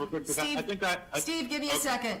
Steve, give me 1 second. Yeah, absolutely. Go ahead, Brian. Okay, I'll go quick, Steve, and then let you go. I think we definitely want to keep the inspections in place. Otherwise, we run the risk of it, all of a sudden it's May 1st and we start catching up, and then people say, I didn't have to do anything for 6 weeks and you're finding the daylights out of me or yelling. We should keep all the disciplines in place. We haven't talked about financials yet, but I would like to keep as many people in place doing their job day to day as is humanly possible, because this will end. Everybody says that, and when it ends, we don't want a catastrophe because we mismanaged in the interim. Go ahead, Steve. Yeah, I would agree. I think that probably what's best with this is just let me go back with the team and talk about how we can do appeals or anything else through telephone communications or through technology before we start canceling those things. So let me talk to them tomorrow and see if we can come up with a plan for doing these things digitally. And I think inspections need to continue on. Okay. Any further comment with regards to this? This is not a motion, this is just a conversation as to how we're doing this. Are we good with that? Yes. Okay. Go ahead, Makes Dave. good sense, thank you. Okay. No, makes good sense. Susan, anything that we're missing with regards to day-to-day stuff that you need board from? No, I think that was my only concern, Okay. because those are the business, community standards as the business committees, as opposed to. And we've committed to it. Right. Yeah, okay. Right. All right, so now I'm going to have, go ahead, Debbie. No, this is Mary Ann. Oh, sorry, Mary Ann, go ahead. I need to, I have another call on this same topic that I have to step off now to take, due to actually something happening on a national scale for us with it. So I will have to ask the remainder of this on the third quorum, so that should not be a problem, I assume. Okay, yes, we're good. Thank you, Mary Ann, I appreciate it. Thank you. Okay. Thank you, Mary Ann. All right, so I'm going to have Brian move on from what our board daily interaction is really quick to, Brian wanted to speak with just regards to the budget implications. Okay, so I played with the budget this weekend. First off, what everybody in the community needs to understand is we have a good, strong cash position today. So CROA is not sitting here with a crisis, and I want to just say that as clear as I can. We had balanced the budget coming into this year on the power of Island Village pulling lots of plats and doing lots of wonderful things. Island Village has not talked to me, but I'll go out on a limb and tell you that anybody building a new development and looking to sell homes quickly has probably got a serious problem. I don't think we have a serious financial problem. Actually, I think our bigger financial exposure will be 2021. And I'm doing pure hypothetical here. It's hard for me personally to envision us being in anything other than a global recession. The United States, I would not be shocked at all if the president shuts everything down through April 30th, or the governor's doing it, because it's happening as we're speaking. We've been talking about it here. So you have that happen, second quarter shot, third quarter will be shot. Hopefully this thing burns its out over the summer. People get back to work in late July, August, September, schools back in the system, you could just see the whole year being shocked, and I think that's reality. So then, really, it'll be our 2021 budget that becomes the problem if we have a normal recovery, and if it's an extended recovery, it could be longer than that. If you look at, we had working capital cash of $453,000. Growth in that was heavily dependent upon sales of new homes in town, which I suspect will not be, with being Island Village, or just normal turnover. I suspect real estate's also going to crater somewhat as we go forward. So when we talk about projects, be they Artisan Park Playground, whether they be pickleball, whether they be lawn sports, whether they be anything, I think we're in a new world. So I really, financially, I don't think anyone should be in a crisis mode right now, but I really think business as usual just went out the window in the last 3 weeks, and I think we should focus as a board right now on coronavirus and getting through April 30th. We'll do that.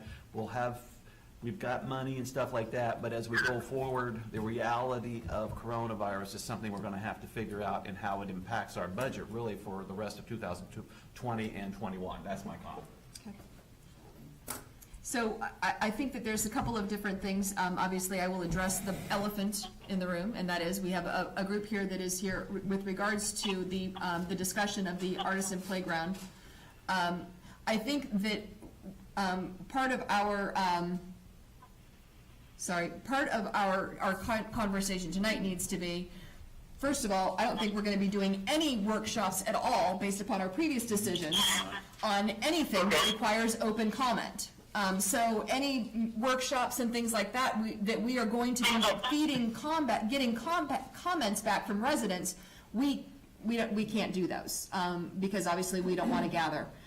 So I think right now, I'm going to kind of jump ahead a little bit on that one and just say our date and place for the CROA Playground conversation is, I think it needs to be, it's on delay.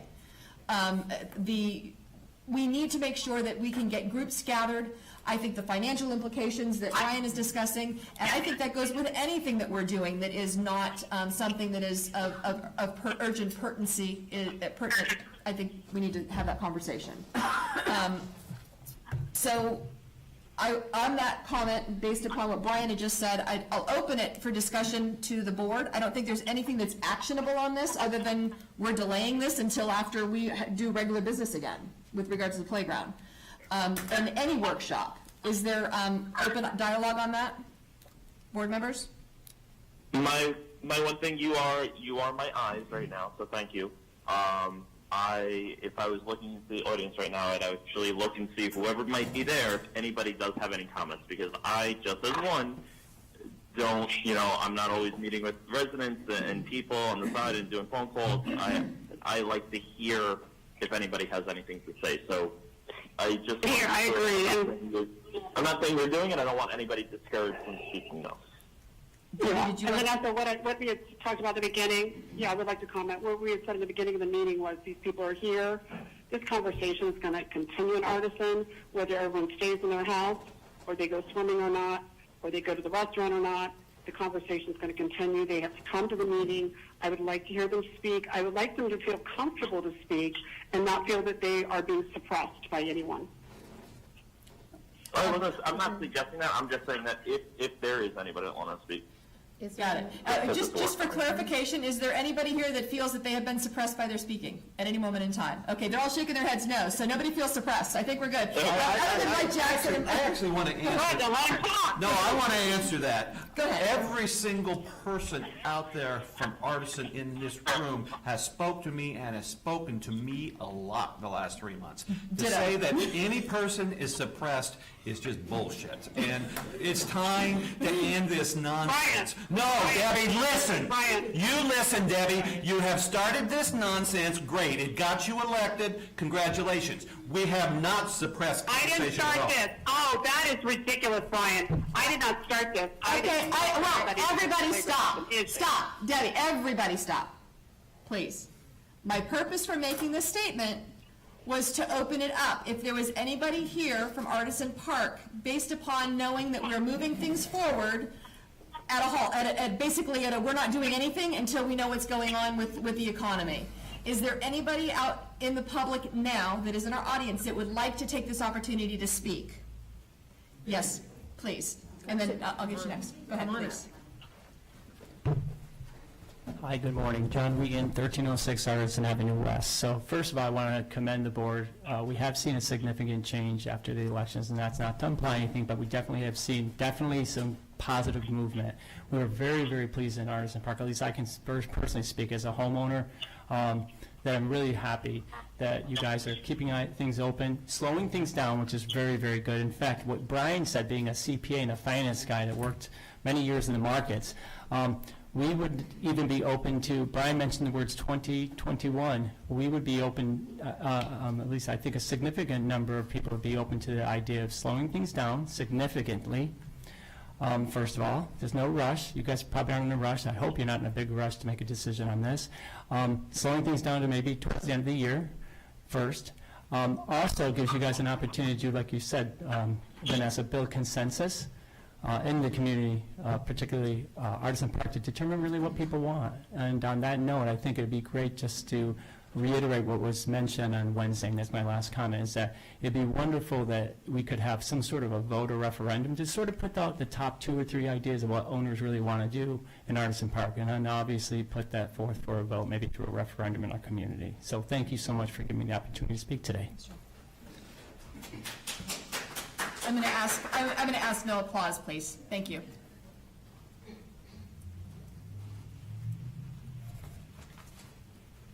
Well, thank you, John. Dick Larson, 1112 Mosaic Drive. I'm disappointed I can't get applause, but I thought since it's clear we're not going to be holding any workshops anytime soon.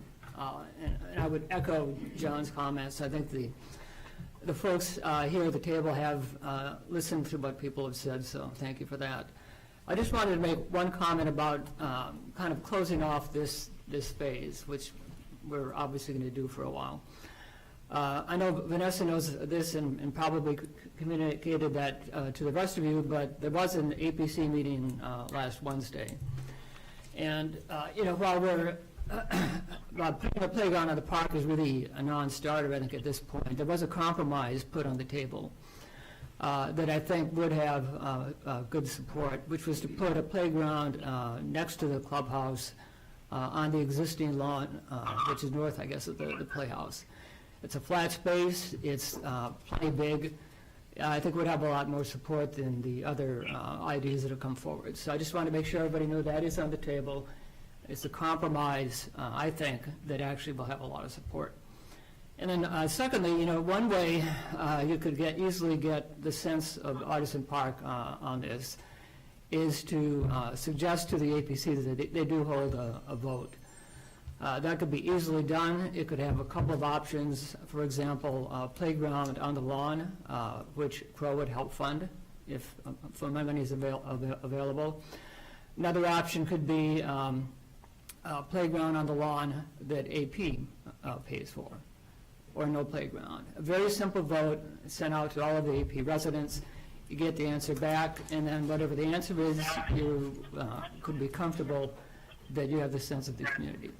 Thank you very much for sharing. Yes.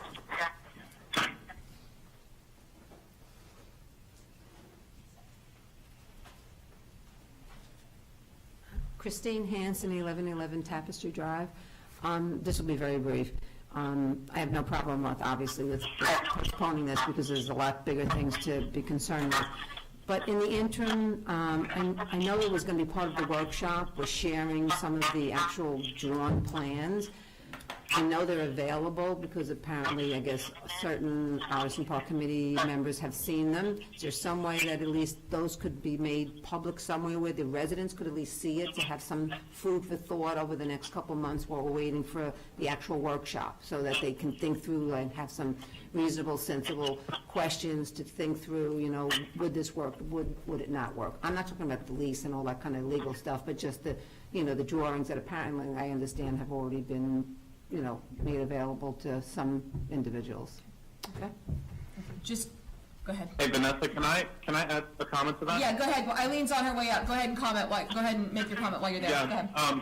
So There was a group of the Artisan folks, I think some of them are in the room, but they met with me last week.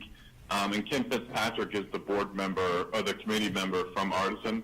Tanya Fiat with the Artisan Committee has those plans, and Ken's been in conversation with her, and I believe that Tanya was providing those to Ken. I think Ken So if this is a necessity to see those plans at this point in time, they can reach out to their management at Evergreen, and I'm sure they can provide them those plans. Thank you. Go ahead, Eileen. Yeah. We're facing very difficult times. Hopefully, maybe because we have a wrong climate, maybe we'll escape the worst of it. Who knows? Let's hope for the best. We do all have to pull together. We all have to work together. Unfortunately, on this issue, there is, and one of the things that I think you didn't get to talk about today is communication and what's going to be used and what the things are. And there was a discussion about Facebook. And if Facebook is out there, you can control Facebook. There is a member, someone who lives in Artisan Park, who's very pro-playground, who basically has been, I consider, somewhat offensive. Almost daily postings. We tend to get slammed, people in my age group, for being old. Old people are opposed to things. Now there's a thing about grumpies. I hear what you're saying, Eileen, and I'm actually going to try and keep it more to this. Because this was something that was not supposed to have a discussion about.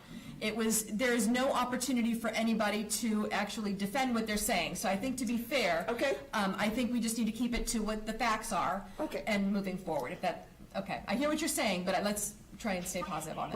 But just in the general conversation to the community, it's time for us all to work together. I agree. Okay. Thank you, Eileen. Any other comments from the floor? Okay.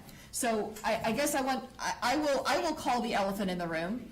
I was at the Artisan Committee meeting as invited. We had requested, based upon a suggestion of actually one of the residents here had said, hey, I think that if we could have a CROA board member at one of our APC meetings, that would be helpful. I reached out to APC and said, would you be willing to have our service area, let me finish, have our service area liaison attend? And they said, absolutely. Well, David was not available. So I went in his place, which I think is appropriate. I did inform everybody that I was going to be going. So I attended. The only thing that I tried to do was calm things down. So I said things like, we are not putting a bathroom over in Artisan Park anywhere. CROA will not pay for a bathroom over in Artisan Park. So things like that. Also, as they are moving towards their consensus, as Artisan Park is moving towards what they want, things to consider for CROA would be the life of the playground is approximately 15 years. So I would think that based upon that, 15 years is reasonable. Using depreciated value, I represented myself as one person. The people that are here now were all there. I'm assuming that you can actually verify that as I was at the meeting, I said I am one vote. No matter who I speak with, no matter who is approaching me, no matter who I have dinner with, no matter who I have Starbucks coffee with in the next day. The reality is I am one vote, and as a board member, I represented myself as one vote and never represented it as a board as a whole. Is that an accurate statement? Absolutely. Thank you. Okay, so that for board members that had that question in their head, I did receive texts that they were bothered that I actually met with a friend of mine the next day. We are friends, all of us. We are neighbors. Just because we are at different issues with somebody doesn't mean we don't meet with them anymore. Doesn't mean we don't sit down and have dinner together. We are neighbors first, always. And eventually you'll be on the same side of something, but I will defend my right as an individual neighbor to meet with whoever I want to, and I don't have to tell you even what I talked to about. I don't have to. I'm one vote. So I will defend myself on that one. So, yes, please. Go ahead, Wen. Please. While she comes up, come on up. I'll apologize to Debbie. I lost my temper. But I want to be clear. I have dealt with a lot of people in this room. I think that everybody in this room knows that I've tried to listen. All the proposals I heard today, I heard in advance of the election. We had been trying to communicate and move those forward fairly. We as a board are learning how to work together. We've got a very diverse board. One of the things I learned, I made the comment when I was president, is the president's always got to be calm and measured. I'm willing to be a little bit grouchy so that some people will learn how to work with me and I'll learn how to work with them. But I will apologize to Debbie if I came off strong. Please, Gwen. Thank you, Brian. I'm here actually to defend Debbie. I didn't even know Debbie, who she is, until a week and a half before the election of the CROA board. And so to say that Debbie started this, it's just not right. It all started on January 27th, the meeting at APC. We are all rattled, the majority of the APC owners, we're all rattled when we heard of the proposal, which we never heard of before. So this started due to that. Has nothing to do with Debbie or Kevin, like most rumors might be out there. So I just want to clarify their name, okay? Thank you. Thanks. So I think based upon where we're at now, we are not discussing APC. I will say that the APC has been working with all members within their group. So for instance, I know Ken had met with APC members about the second proposal. So I will congratulate the two different, the kind of the groups of trying to figure out a solution that is in the best interest of Artisan Park. So thank you all for trying to come up with a consensus for everybody. So moving forward, is there anything else? Okay, all right. Is everybody on the phone here? I will give an opportunity before we move off of coronavirus implications / APC. Is there any further conversations or questions or comments anybody would like to make on the phone? Yeah, just going back to Brian's brief reporting on the budget, thank you for that. Saying we're in a strong cash position, but also saying our financial exposure towards the future. And then some of the assumptions we made for the 2020 budget with new home sales and home turnover. So the conclusion is, as I heard that, is discussions about expenditures or new funding like pickleball, lawn sports, playground, that's all on hold. And that would be the conservative and prudent thing to do, to not make any commitments that are beyond what we're already doing. That's how I interpret that. Thank you. Anybody else on the phone? Okay. I'd like to actually also thank Brian for those comments. Okay. And I'd also like to go ahead and thank the board for allowing the residents who wanted to speak. So thank you. Any other comments? Okay. So the Artisan Park workshop is going to be on hold, period. CCS meeting for April 20th, or for month of April, we were supposed to have a CCS meeting. Are we good with not doing anything? Is there any financial things we need to vote on for CCS? I think the one CCS question we've got to ask ourselves is, how are we thinking about the 4th of July? I think that's already budgeted. We've already approved the expense and everything. I think to that point is where do we go if indeed we have to get to that point? Is there anything that we need to discuss on that now, or can we wait? We're good? It probably makes sense for us to just and wait until the April, because we talked about reassessing in April for everything, all of our events moving forward. Right. I don't know that we have enough information at this time to do anything with 4th of July. Okay, fair enough. Are we good with just postponing that for April until we get together? Are we good with that? Yeah. Okay. Yeah. I do think, though, our executive session meeting just as a recap for all of the litigation, that's something we can do via conference call. So I think we just need to come up to a consensus as to how we're going to, as to a date for that. Tom, if we can have a couple different dates that work, so we can make sure Tom's available. Okay, Steve, can you or Susan or whoever coordinate the availability for that, and then we can just notify that we will be having a legal, just because it's an executive session, and we can just do that via conference call. Is that reasonable? Yes. I believe so. Susan, any Oh, absolutely. objections to that? No, no, not at all. Okay. Okay. Is there anything else that we needed to discuss that I missed, other than our whole big communication conversation? But it's 20 minutes to one. Well, and we have- at a minimum, then how are we going to work communicating going forward? Are we going, I had said maybe we need to have a weekly conference call or something. There's going to be so much happening between now and April 30th. I think we need to have a communication structure. I agree.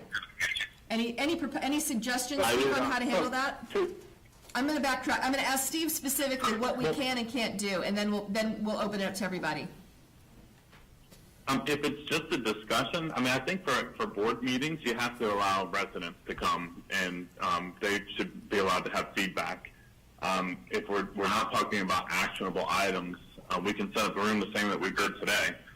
But again, this virus is going to dictate. If we're locked down, we're locked down. And I don't think you can just meet over phone without having the availability open to the residents. What I had suggested earlier was that we have a call once a week. It could be from 5 to 7, it can be from 4 to 6, I don't care. I think it's going to have actionable items. We could post that we're going to do this consistently every week between now and April 30th, and I don't have a problem with the public calling in. They're learning how the sausage is made, and they're watching it with interest, and let it happen. Yeah, that's a good point. If public can call in too, then I think that would meet the requirements. But we can just get a verification from Tom to make sure.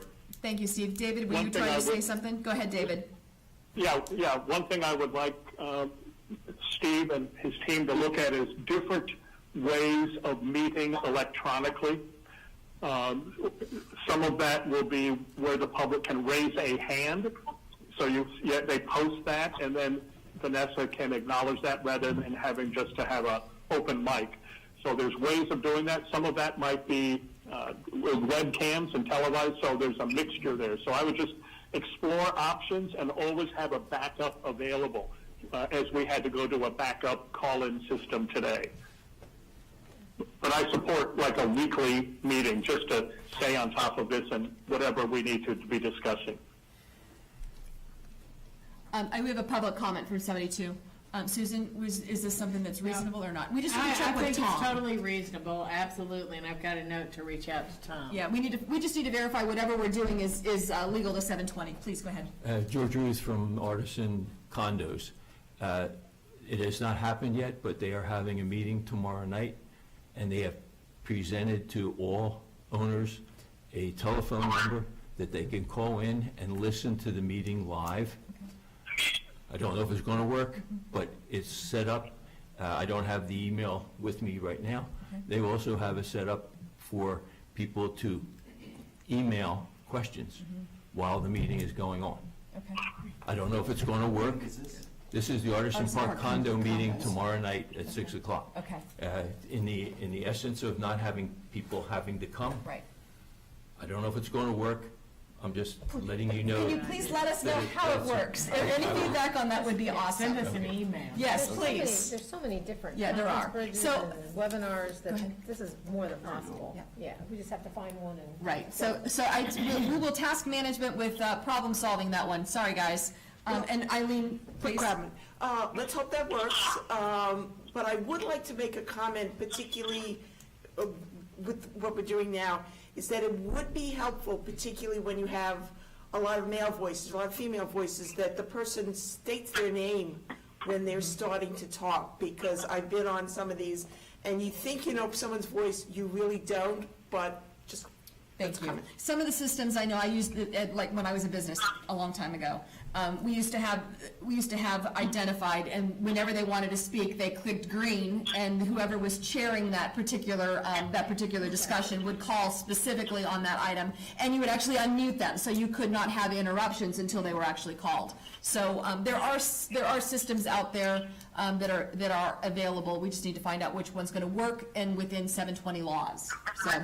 And realistically, this won't be over at April 30th. It'll spill over into May and maybe into June. So we need to do the right thing to get a software phone type solution in place as fast as possible that allows a lot of access. But does everybody on the board agree to having a meeting and public input if the legal says yes? That's a good consensus. I'll poll, because I think that's something that, so I'm a yes, Brian's a yes, Diana's a yes. David? Yes. Kevin? Yes. Debbie?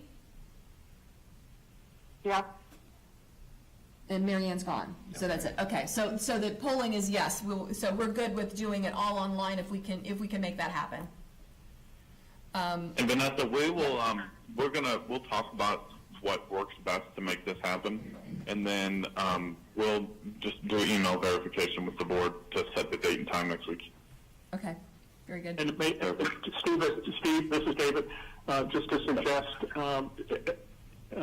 some advanced testing before we go live. Yes, and an official thank you to John Wagon for helping us out with the Zoom. I appreciate it. Submit your expense.